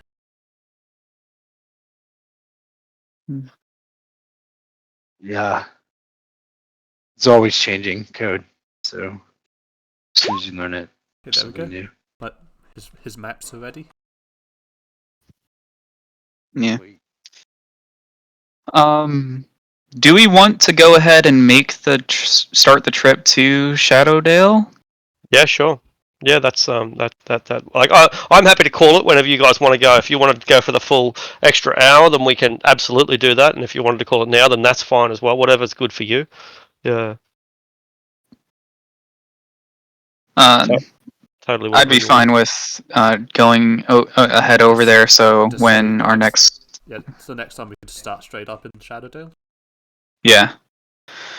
I'm good, guys. I got some whiskey. I'm just having some. That's what we need. Celebrating. Very Celebrating. good. As for on the road, I would still be able to use stuff that doesn't require external. Like I can craft on the road, right? Potentially, like you can't forge, but you can craft. Like Yeah. put things together, but not make them from scratch. What time is it in the Philippines? 12:47 p.m. So yeah, pretty much 12 hours behind. I think New York time. I think, or Oh, actually it's 12 like hours. noon Yeah. for you. Yeah, that's right. Nearly 1 p.m. Yeah. Noon Friday. Yeah, I'm exactly 12 hours. I'm on the complete other side of the world. Yeah. If you throw a piece of bread down, I'll throw one down and we can make a sandwich. Except I'm in the northern hemisphere, so it's going to be like a triangle sandwich. So it kind of works, but not quite.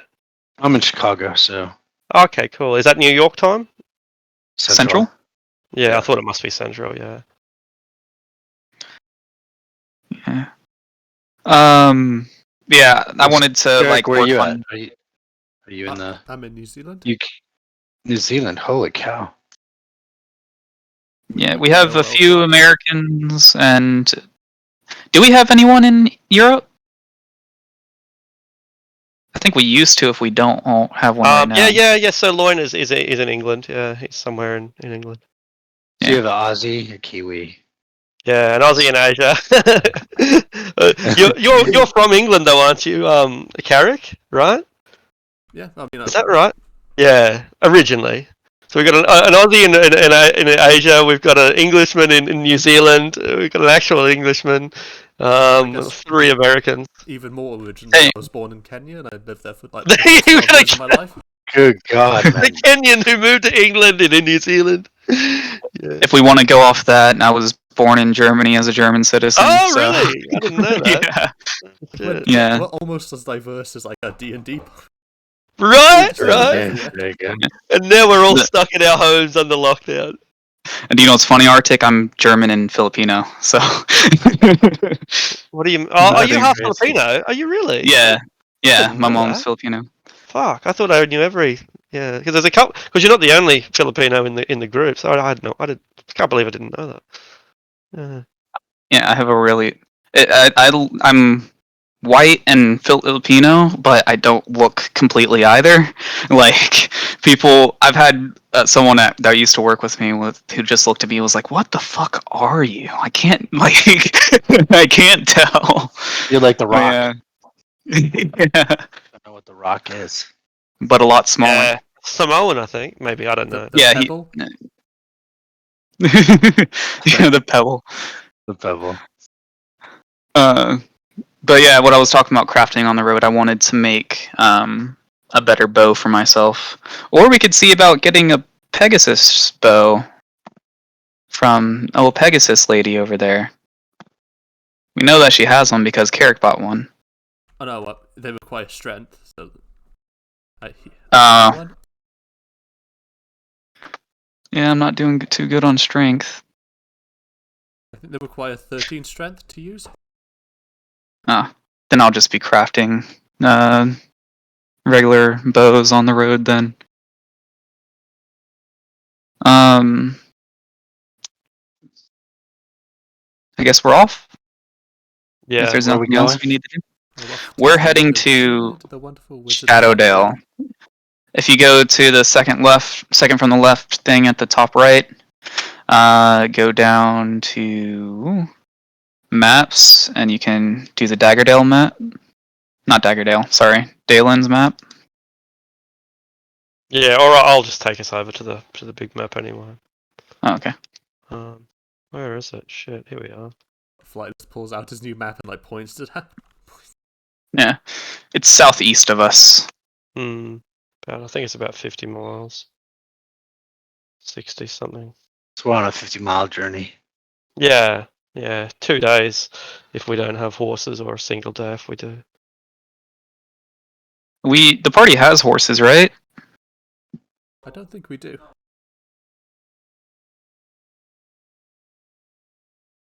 We have a camel unless we let that go. Ah, Oh yeah, and the horses had scattered. Oh yeah, we lost the horses in the animal. They got scared off by a dragon. Yeah. Yeah. So we could see if there's can we see if there's any horses in Daggerdale that we can take? Pony. Yeah, a pony and some horses. Yeah, horses are half price here, ponies included. So riding horses are normally 75. You can get them for 35 here. Sweet. So party wealth is increased by 700. So we're at 4,200 gold. And how much was the horses again? 35 each. I'm not sure what saddles are, but they are also half price. If it's made of leather, it's half price in Dagger Falls, and if it's livestock, it's also half price. They're prospering. Yeah, they really are. So just so when everyone gets back, we have 35 times 6. That's 210. How much does a saddle cost?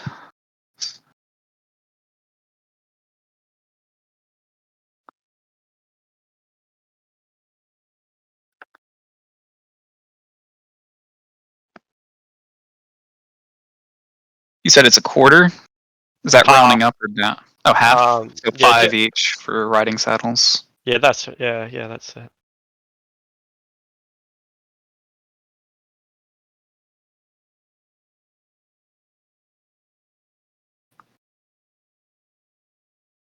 And saddlebags are 2 gold each then.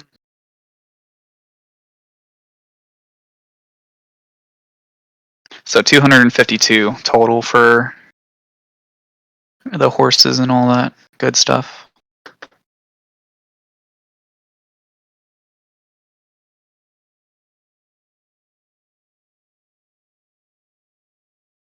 So our party wealth is at 3,975 gold.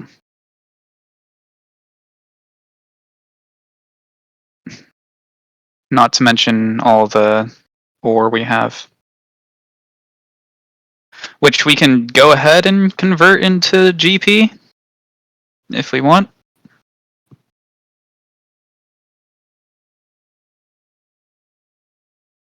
We might as well to make it easier. Go ahead. Okay.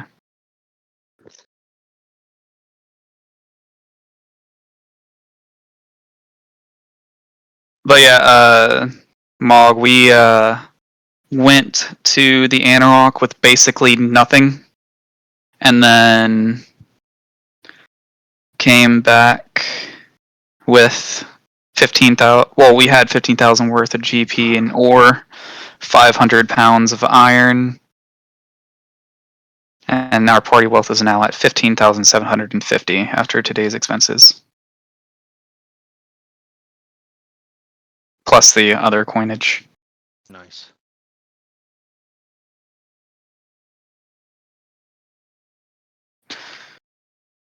And in character, we won't fill you in on our what's the goings on, but I guess so you're aware, we are kind of double agents right now. We're pretending to, well, at least most of the party is pretending to be Zentarum agents, while one of us is an actual Zentarum agent. These factions fighting for control of the realm. Yeah. Yeah. Yeah. I don't care. The Zentarum are the main antagonists of this story. Okay. I just want to go back to the mines. Hmm. We're going to Shadowdale because we got a formal invite from Elminster, and the heroes there. Elminster was in hell, and he just came back. In our last campaign, we'd actually been there when he left for hell, but he just came back, and we got a formal invitation. There's an enchanting table there, so we're going to make all of our superior weapons and armor enchanted. Cool. So, yeah, it's fun times.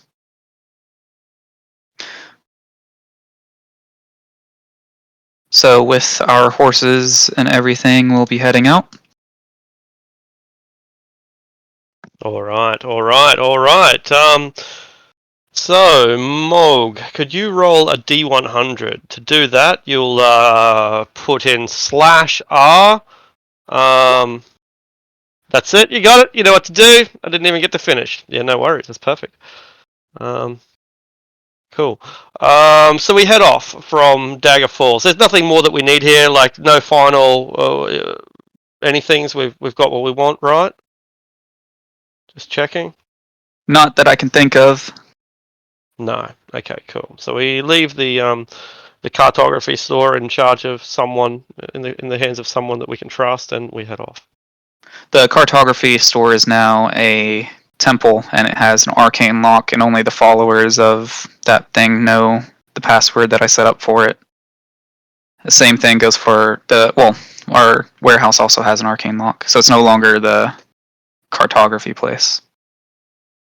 All right. We've barely gotten about 3 miles out of town when we spot a farmhouse in the distance. It's not that far away, like half a mile, maybe not even that far, just off the road on the northern side. And it looks perfectly good.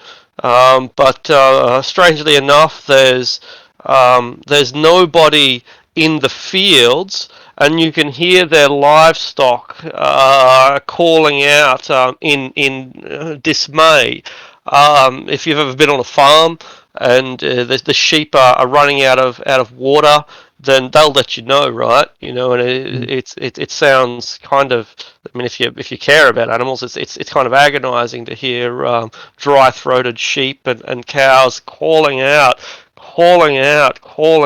for someone to come and give them a drink or to take the thorns out of their hooves or whatever, or free them from the barbed wire. Whatever the problem is, you can tell that there are several animals in distress. And nobody is attending to them. It's not our problem, but it's up to you. It looks curious. Why don't we? Anybody object to taking a look? He'll shake his head, as in he doesn't agree. Then let's go. So we go riding cautiously up to their house. Um, yeah. And is there a fence or something? Yeah, there are fences keeping the animals in. Absolutely, yeah. Okay. I would have my still defender then. If I would once we stop a bit out of sight, if there's like a formation that we can hide behind, or Yeah, if there's the fence is trees. solid. Okay. Yeah. And Yeah. we can set up in the trees, and I'll send in my still defender, and he can come back with a report. Sure. Is there just eye scanning? Is there any things looking out of order as we get closer? Like in the Yeah. windows, people looking at us? Is anybody looking like they're doing an ambush or Great question. the Make a doors? perception check. Have guidance on it. Hold on. Before yours, can I roll as well? Sure. Yeah. The guidance will only apply to the first roll, though. So Red's roll.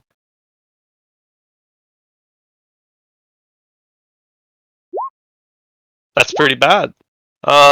You're looking out, right, and a tumbleweed crashes straight into your face, and you're temporarily blinded by this huge ball of hay that you can't escape from momentarily. You're Blood completely flies in blind. my eyes while I'm trying to figure it out. That's Yeah. it, right? Perfect. Flightless. Okay, so there are a couple of signs out the front of this house at the end of what you might call the driveway, or rather on the edge of the fence. There are two signs. The signs say "The Winterwind Family," and the other sign says "Looters will be hanged." Um, there's nobody here, but one of the fences has already broken down and the horses have gotten out. The cows and the sheep are still inside their pens, but the horses are grazing nearby. They trot away when we get within 200 feet or so of them. 300 feet, they get on the hoof and move away and keep grazing. So the horses aren't in any distress at all. They've already broken down their fence, but the other animals are not in such good condition. So I'll just point out the sign for those who missed it. Does it look like the animals are starving? Like, are they thin? No, not starving. There's plenty of fodder there, as in plenty of grass at least. But they have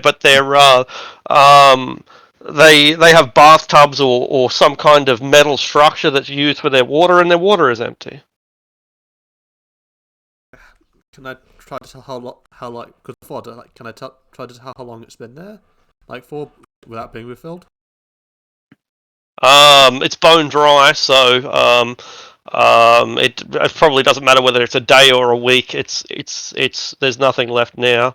I guess the animals are still alive, so that's probably a good indicator that it hasn't been much more than a few days. Because ruminants, which are animals that make cud, chew grass and so on, they drink a lot of water. They need it to make their cud to ruminate. So it can't have been that long because they're not dead. But they're distressed, especially the lambs, the little ones. Do we want to go in, or do we want to send in my little scout first? Well, flightless indicate he doesn't see anyone. I just walk up to the appropriate place to tie the pony up to, and get off nonchalantly. Sure. Like, Are you heading towards the house? Yeah, just going up, like the house, like the appropriate place where you would, like in the old west, where you get off and tie off your horse to. You're just looking like a visitor, like nothing out of the ordinary. No one greets you. Yeah. No one greets you. No dogs bark. And while you're wondering where the guard dogs are, because everyone has guard dogs, you soon find that there is flies buzzing around the corpses of dogs. Now you're not right beside it. You can see them from 300 feet away, or from the fence line, basically. But it looks like the dogs are dead. I walk up to the dogs and see, does it look like they were killed, poisoned? How Yeah, do make a medicine check. can I do Yeah. investigation? Yeah, that's fine too. Yeah. Yeah, perfect. They still have crossbow bolts embedded in them. They're very small crossbow bolts, no longer than about 5 inches. Too small to be a conventional crossbow. Obviously, a mini crossbow, a hand crossbow. Though the dogs have been dead for some time now. They're in the first stages of decomposition. The bloating is gone. The maggots have gotten in there, so it's difficult to tell anything else beyond the fact that they were killed by small, probably short-range crossbows. Can I Can I tell? see Oh, sorry. how weathered the bolts are, and if there's any indication as to what peoples they belong to? Yeah, I guess so. I don't know what skill that might entail. History, if you have knowledge about such things, um, you might use some sort of weapon craft skill, like your smithing or Wood something, if you think that's somehow appropriate, if you can justify it. wood carver, is it's you use those to Yeah, craft wood- those things? My Yeah, that's assumption good. is that this is drow, so maybe history would be appropriate here for me. Yeah, and you can have advantage if it is drow, and if it's not, then I'll just take the first roll. And an artisan. Cool. This isn't wood at all. These are mushrooms. They're a very stiff mushroom called zirkwood. It's as hard as soft timber, and flightless. Can be all but certain that not only did these crossbow bolts come from the Underdark, it's got to have been drow. It's all the signature hallmarks of a drow attack. He starts breathing like fast, like he doesn't want to be here anymore. With my roll, can I tell how long they've been there? Not so long. The Our investigation check will tell us it's probably about a week, because if it was a month, they'd be nothing but bones. If it was a day, they'd still be bloated. So it's somewhere in between, and so like a week is a good estimate. It might be 5 days, it might be 15, but somewhere in there. What time of day is it? We've probably left Dagger Falls early in the morning, and we've barely travelled a few miles, so it might not even be 10 a.m. yet. So the sun's starting to come. It's bright. Yeah, that's right. Yeah, it's a Yeah. clear summer morning. It's overcast. As I just said clear, but it's actually overcast, which is the default here. It rains a lot, and it'll be high sun in 2 hours or so. It's the windows, are they shaded up? Or are they cracked? Like someone might be watching us from afar. Does Yeah. bright light. Good. That's a great question, and some of them are the curtains are pulled, and some of them are not. The windows are all closed, but the house appears to be in a remarkably, I don't know, docile is the right word, but ordinary um, position. Like nobody's gone to the trouble of closing all of the shades. Some are closed and some are not. The doors are closed. The welcoming mats are still there. The rocking chair is slowly rocking in the wind on the veranda, on the balcony.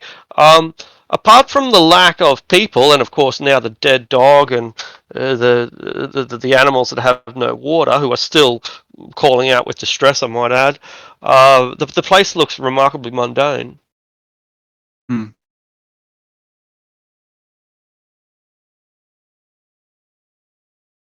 If the party is okay with it, I'll send my Still Defender to just walk around the place with his passive perception of 16. He will eventually find a small cave. Limestone caverns are very common in this area. The entire, like all of the Dagger Hills are basically limestone mountains, limestone hills, and you find a small cavern that has, you might call it marble, but that's probably an exaggeration. It's more like calcium carbonate that's slowly becoming marble over, it'll take thousands of years, but it'll eventually turn into marble. Anyway, you find a cavern that is lined with this calcium carbonate, this limestone, and out of which comes a very small stream. It's no more than a couple of gallons every minute come out of there. Just a small flowing stream, fresh or mineral water, and that cavern, although small, maybe 3.5, 4 feet tall, is low enough for you to climb into, to crawl into, like a crawl space. So yeah, going into the hill is this tunnel about 3.5 feet tall, lined with limestone, and water is flowing out of it. A natural spring. Hmm. Can I use my alchemy kit to test the spring for any pollutants or harmful Yeah. things? Yeah, go ahead, make an alchemy check. I And ask I'll have my Flightless, and like, Flightness, you know the drow. Where will they be?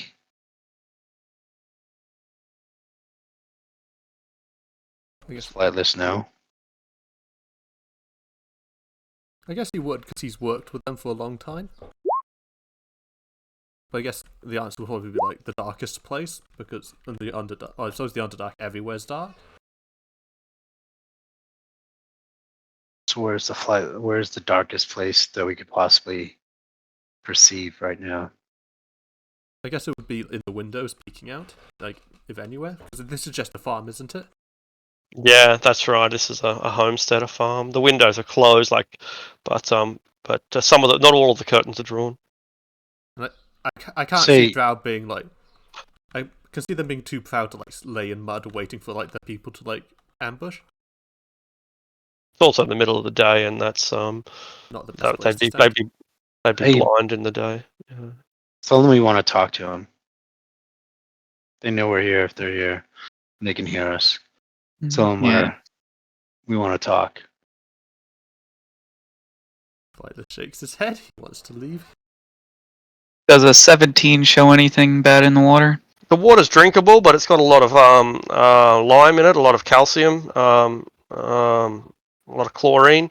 So it's drinkable, but it's tangy. You could certainly survive off it. You can survive off it indefinitely, but it's far from pure. It's spring water. Is there another source of water for the animals? I just want to go ahead and give them water. Doesn't seem to be, no, but this water is perfectly palatable for humans and certainly for animals. Okay.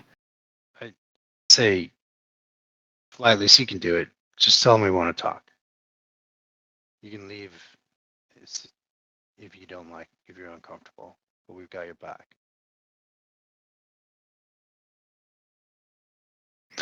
They wouldn't respect him, kind of thing. But does anybody else speak Drow? Drow sign language, and they would probably speak common. Would they? Coming from Undercommon, the more Underdark? likely. Yeah, Undercommon. yeah. Oh. Common possibly, but undercommon much more likely. If this is a Drow raiding party, just hiding out for the day until darkness, they've heard us come up, and they're watching us from the inside. So we have two options. We burn the house down, assuming everybody's dead, and wait for them to come out. Or we talk to them. Or the third option, we knock down the door and investigate what's in the house. Was there any signs of forced entry on the house?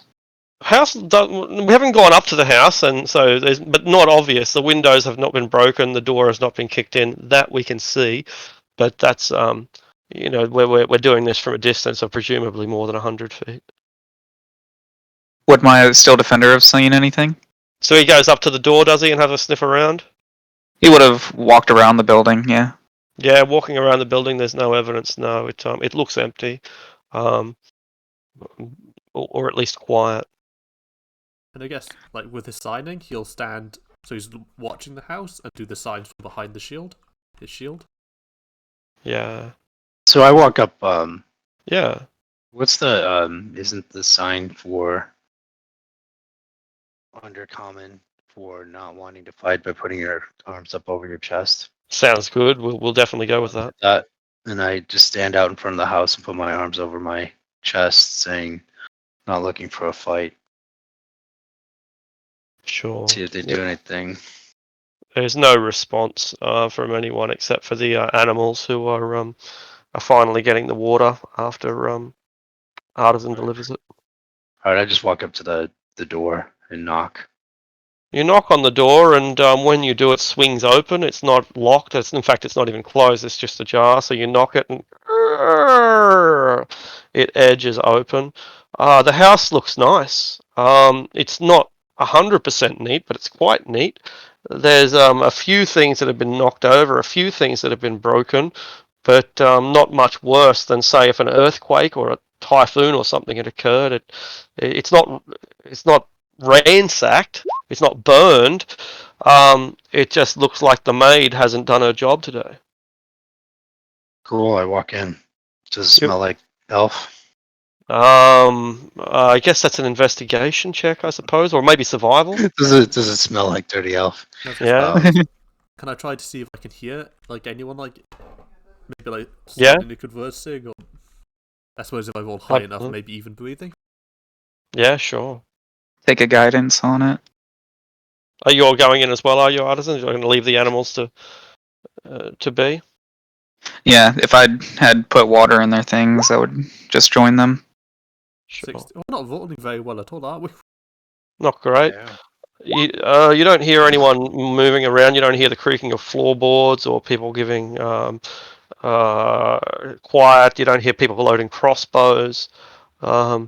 The place is deathly still, save for the buzzing of flies who are, getting into the sugar and the wheat, the bread, which has been left on the table and is now full of weevils.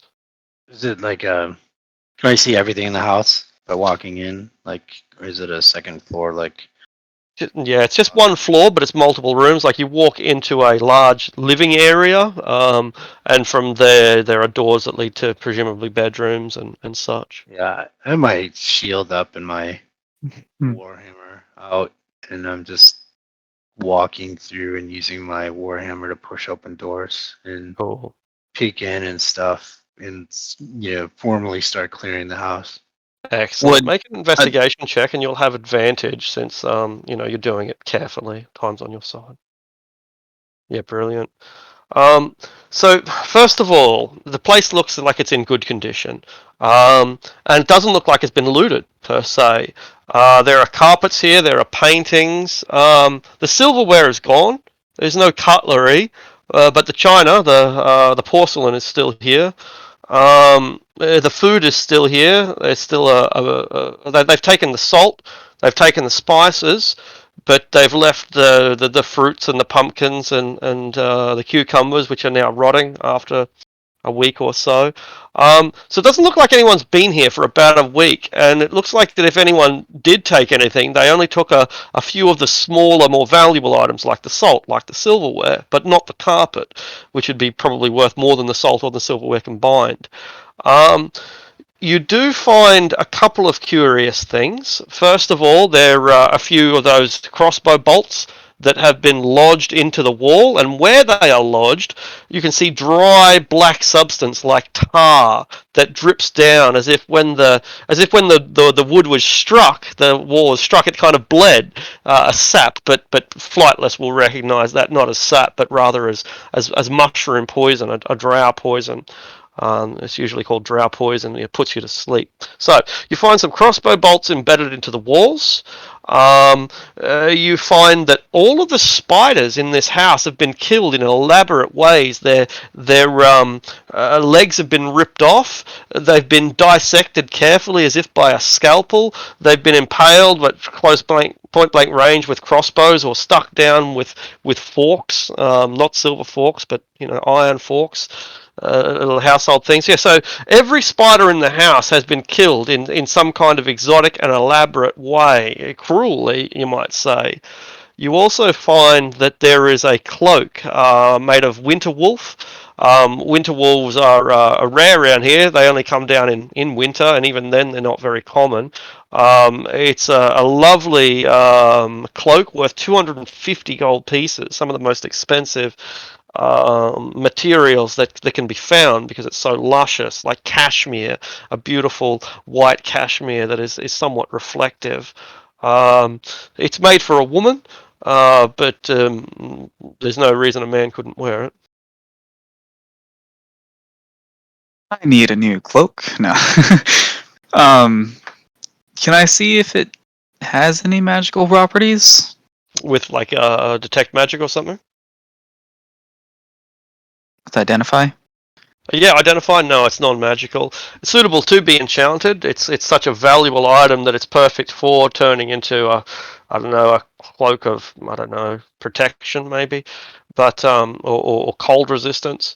But in and of itself, it's just a lovely winter coat. Hmm.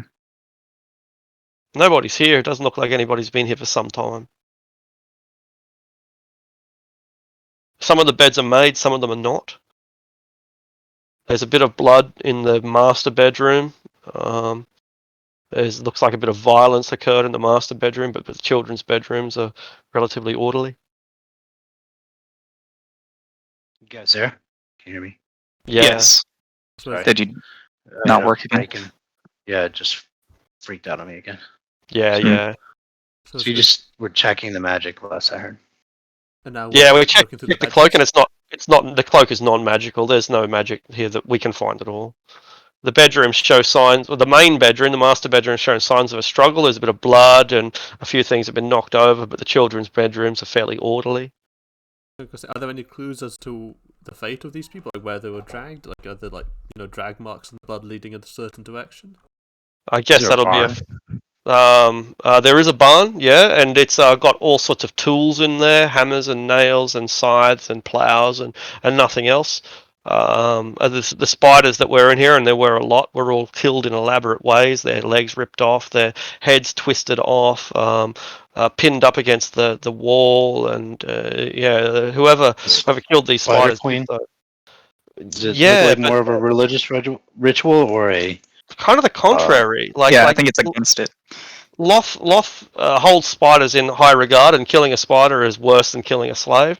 So whoever did this likely offended Loth greatly. I guess I would converse with Flightless and see what the opposing, because I'm not aware. What's the opposing religion to Loth? There are a few. Yep, Elistre would be one, I guess.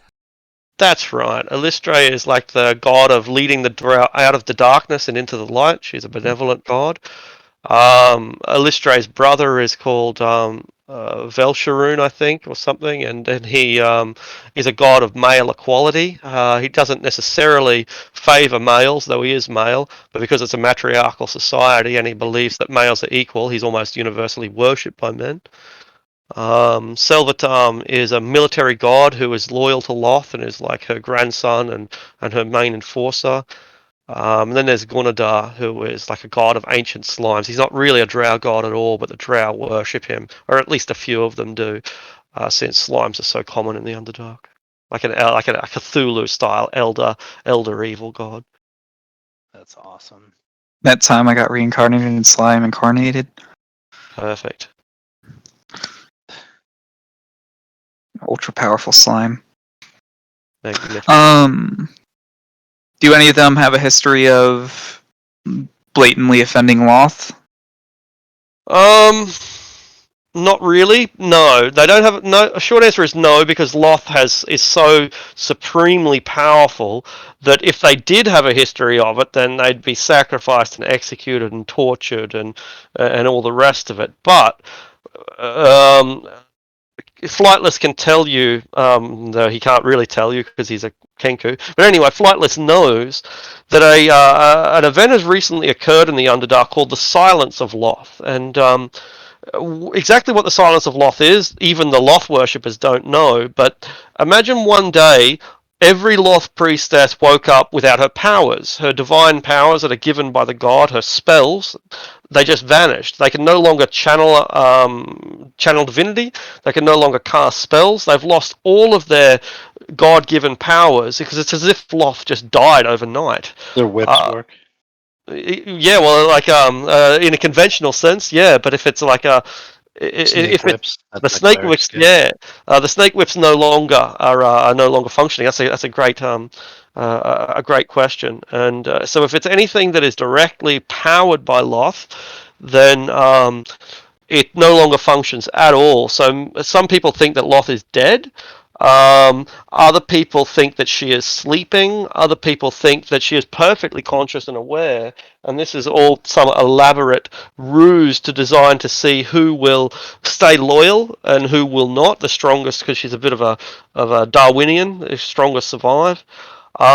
Whatever the case, it's thrown the entire Underdark into upheaval because without the priestesses at the absolute unquestioned top of the hierarchy has collapsed.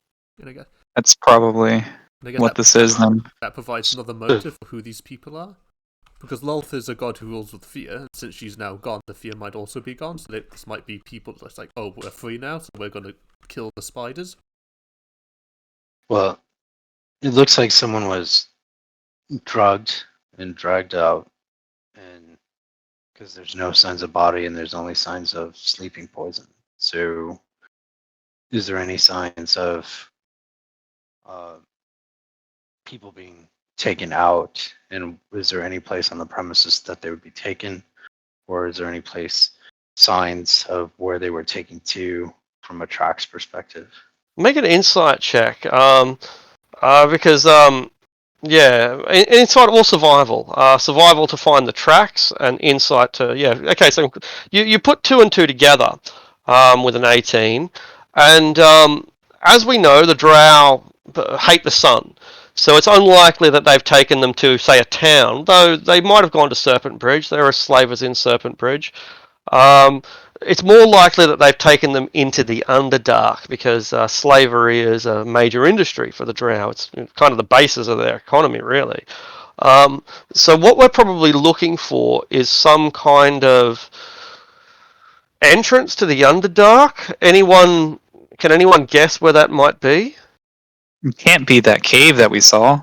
3.5 foot tall. They could climb through that. Yeah, it'd be big enough to crawl through. Yeah, it would. All right. There we Be go. big enough to send a small party through. Yeah.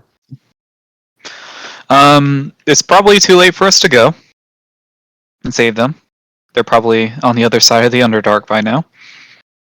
And they're probably too strong for us to take on as the three of us. So All right, we can get close. Let's just investigate and see how far we can get before we get ourselves into trouble. And if it gets too risky, we come back and get your mates. Artisan and Flightless would be able, if you are unaware of the dangers of the Underdark. Well, I mean, I'm not comfortable with going under there. Just opens his beak and unending torment comes out. so as a dwarf, I'm used to being in. Like, this isn't even under a Yeah. cave yet. So No, at 3.5 feet tall, that's room to breathe, right? You know, you can flex in 3.5 feet. That's not yeah, cramped, like, so we're at the surface. We're not even at the Underdark. right? The Underdark is deep. Dark. This is like so far from the Underdark right now that it's just The this is basement. home for a dwarf. Yeah, I'm like, Indeed. let me just go take a look. You guys stay right here. If I see anything, I'll yell. And believe me, I yell loud. And come with a bright light. Sure. Tie a rope on you. Let's yeah. I don't know how far that'll get us, but come with a bright light. Light a torch. And that'll mess up their vision. And be ready to come in. So I can see in the dark, and this is not deep. No. So I start investigating. Very good. So you have to get down and crawl, and that means wading through 6-inch deep water. But none of this is, going to bother a professional soldier, right? Like it's not that Alton bad, dwarf. Yeah. right? Yeah, it's nothing to be worried about. It'd freak out the average human being quite justifiably, but for you, it's these conditions are standard for a campaign that a dwarven soldier might be involved in. Anyway, you go about 120 feet in, so not that far, 40, 50 meters. You go about 120 feet in through this slight um, uh, tunnel. With every time you flex, you likely break away a chunk of limestone that hasn't solidified into marble, and cause a few more of these limestone rocks to fall into the water and dissolve. They hiss a little bit since they're kind of acidic, and eventually you make it after 120 feet. So eventually is maybe not the right word. After 120 feet, you make it to a drop off. The drop off is only slight, maybe 40 feet down. And down in that drop off is a cavern that's kind of a bit wide. So the water is coming from kind of leaking more or less through the earth itself and creating this river. It's fed by streams that trickle along the edge and coalesce here. But off the edge of the ledge, down there, you can see a small cavern that shows signs of inhabitation. It's abandoned now. There's nobody here, but there's little bits of coal, which was probably once a campfire. There are a few scraps of clothing, probably taken from the homestead, that might have served as a few pillows and makeshift blankets. And there is a tunnel that leads deeper and deeper into the earth, and if you categorize it like that, then that's where the Underdark actually will begin. So the I'll try to I turn draw around. it. I turn around. I just don't want to start yelling in the Underdark. So I just turn around. Sure. And 120 feet is a low crawl for a little bit. It's fine. And I tell him quietly. I'm like, "Come in. I just want to show you something. And we don't have to go in the Underdark, but I just wanted you to take a look. There's some place that someone's been living, and we need to investigate it quickly." And I turn around and I start going back to just that one spot. Quiet, and I'm like, "Be quiet before I go." And I go back to that one spot and start looking around. I guess you'll put all. Would I be able to fit Oh, there? sorry. You can go ahead. I was gonna say I'm gonna put all the paper stuff in the watertight little case, so we don't lose the stuff we just got. Sure. And Artisan, what do you think? Would I be able to fit in there? It's tall. It's as long as you get down on your hands and knees, and you'll be able to, and you don't mind getting wet, then that's fine.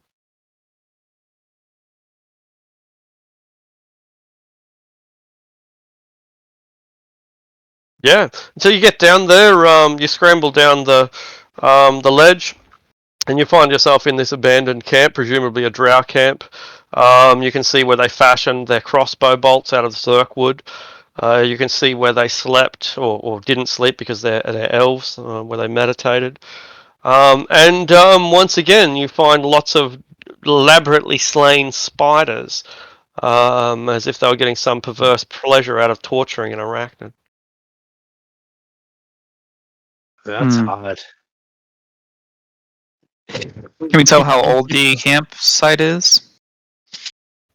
Again, probably about 10 days, less than a month, more than a week.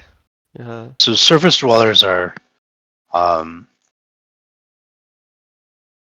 pleasure or an offering, a religious offering to Loth. Raiding parties going up and killing them. So Yeah.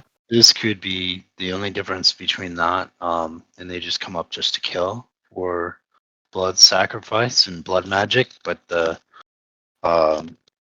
I don't know. That's this is odd from perspective of why they're doing something that would look like it would be to sacrifice to typical drow behavior, but then they're smiting their god with dead arachnids. It might just be a slavery thing, like we had talked about, because slavery is huge in the Drow society. But taking something in Underdark as a slave, but taking surface dwellers don't make it well in the Underdark because there's no They don't light. last very long. Like they are Yeah. useful. They have But but they don't last very food, long. yeah, food and Yeah, whatever food, else might be, but whatever else. they've got a lot of slaves that would eat them. But all right, so you guys wait. Who wants to come with me? We see the entrance to the Underdark. I'll walk in a little bit and see what's there. And see if there's any signs of anything, and come back. And if I hear Sure. anything, I'll scream. If you Well, can, but if you get ambushed, the three of us can't do much. well, you can come with me, or you can let me go recon this. But I'm a loud, clanky dwarf that's in plate armor. That's not going to be very stealthy. Unflies, but like, he'll like sign that if the slaves are still alive, he has to do something, but he can't see in the dark. We can always mark this on the map and come back later. We've done that. But I would prefer to do it with a full party. So Let's just go a little bit farther. Like, let's just recon so we know. We don't have a full reconnaissance yet, so let's recon and see what the party is, and go a little bit farther, and we don't have to engage. I guess if we want to do this, we could just finish here, like after the recon, and just pick up next week with more players. Sure. Absolutely. Sure.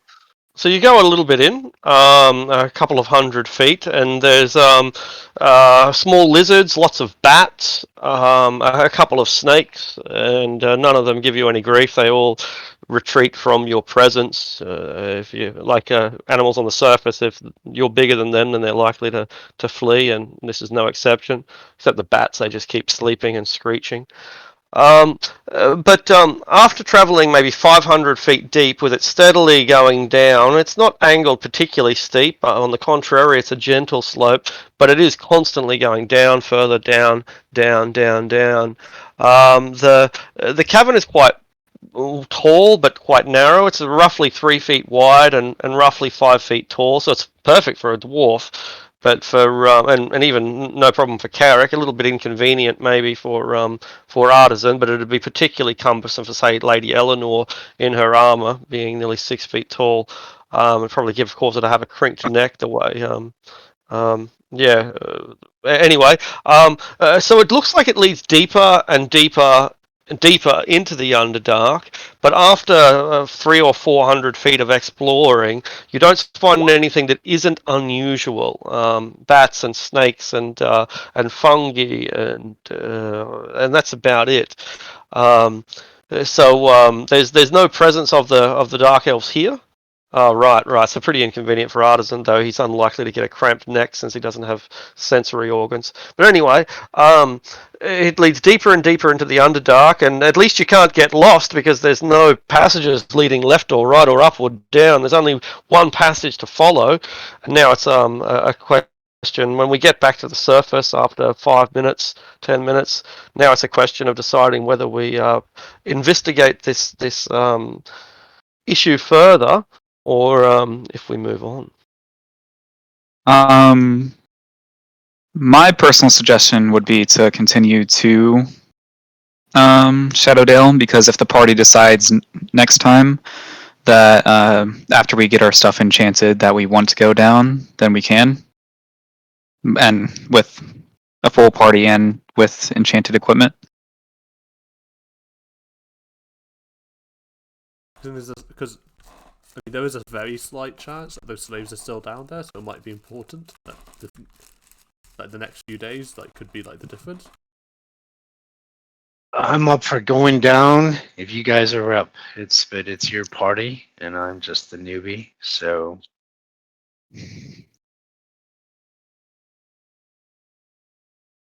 I'm up for saving slaves. 10 days is a long time, though.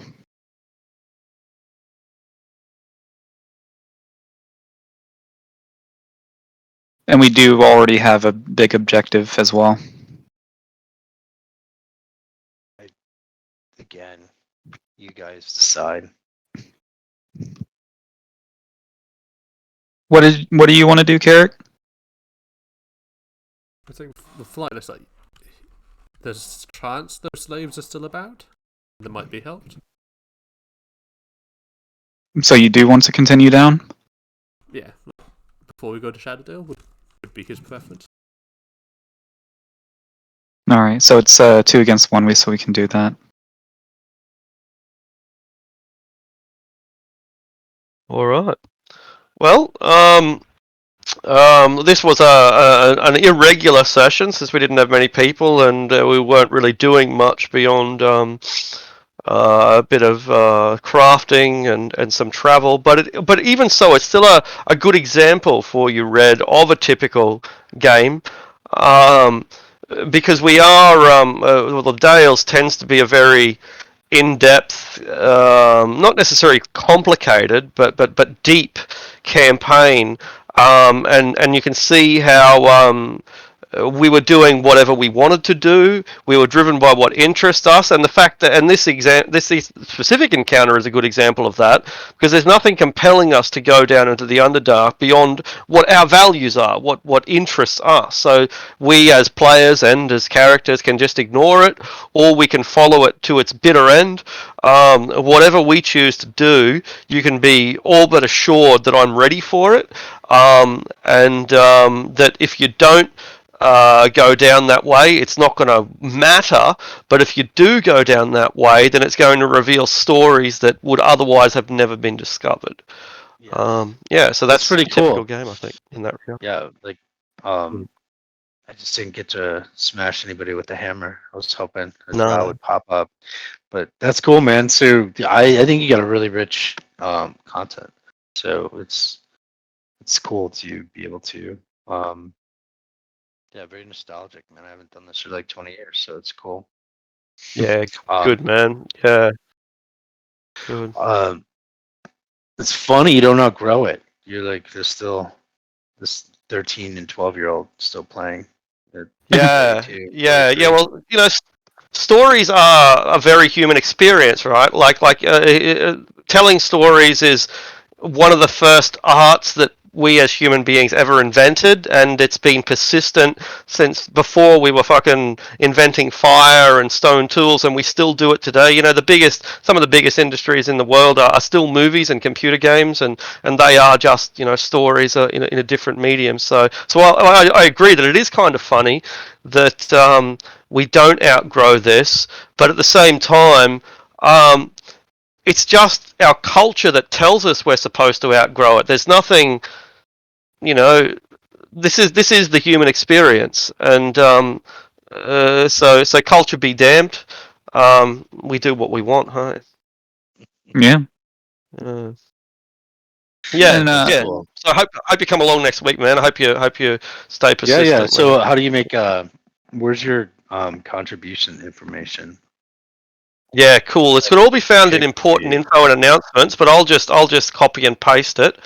And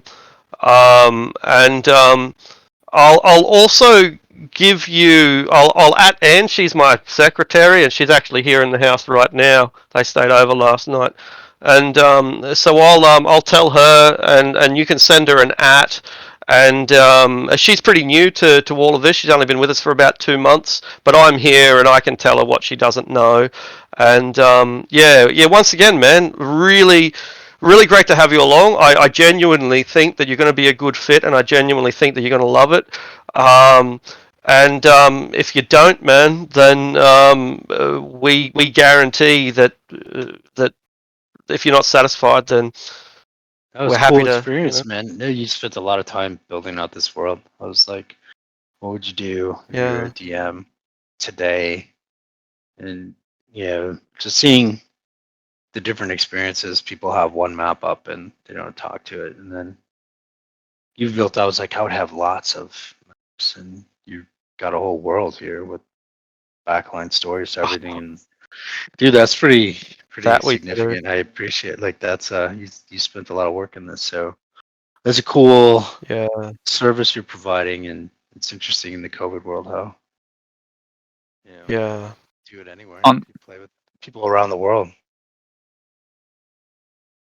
and Good, on top man. of just doing this, it's always evolving. And the thing is, this is time tested and player tested. So even like stuff in our last campaign, Arctic had said he would change things to make it flow easier and stuff like that. So it's constantly evolving and making it player friendly. It's awesome. Yeah, man. Sweet. Groovy. I guess we can say goodbye to the internet.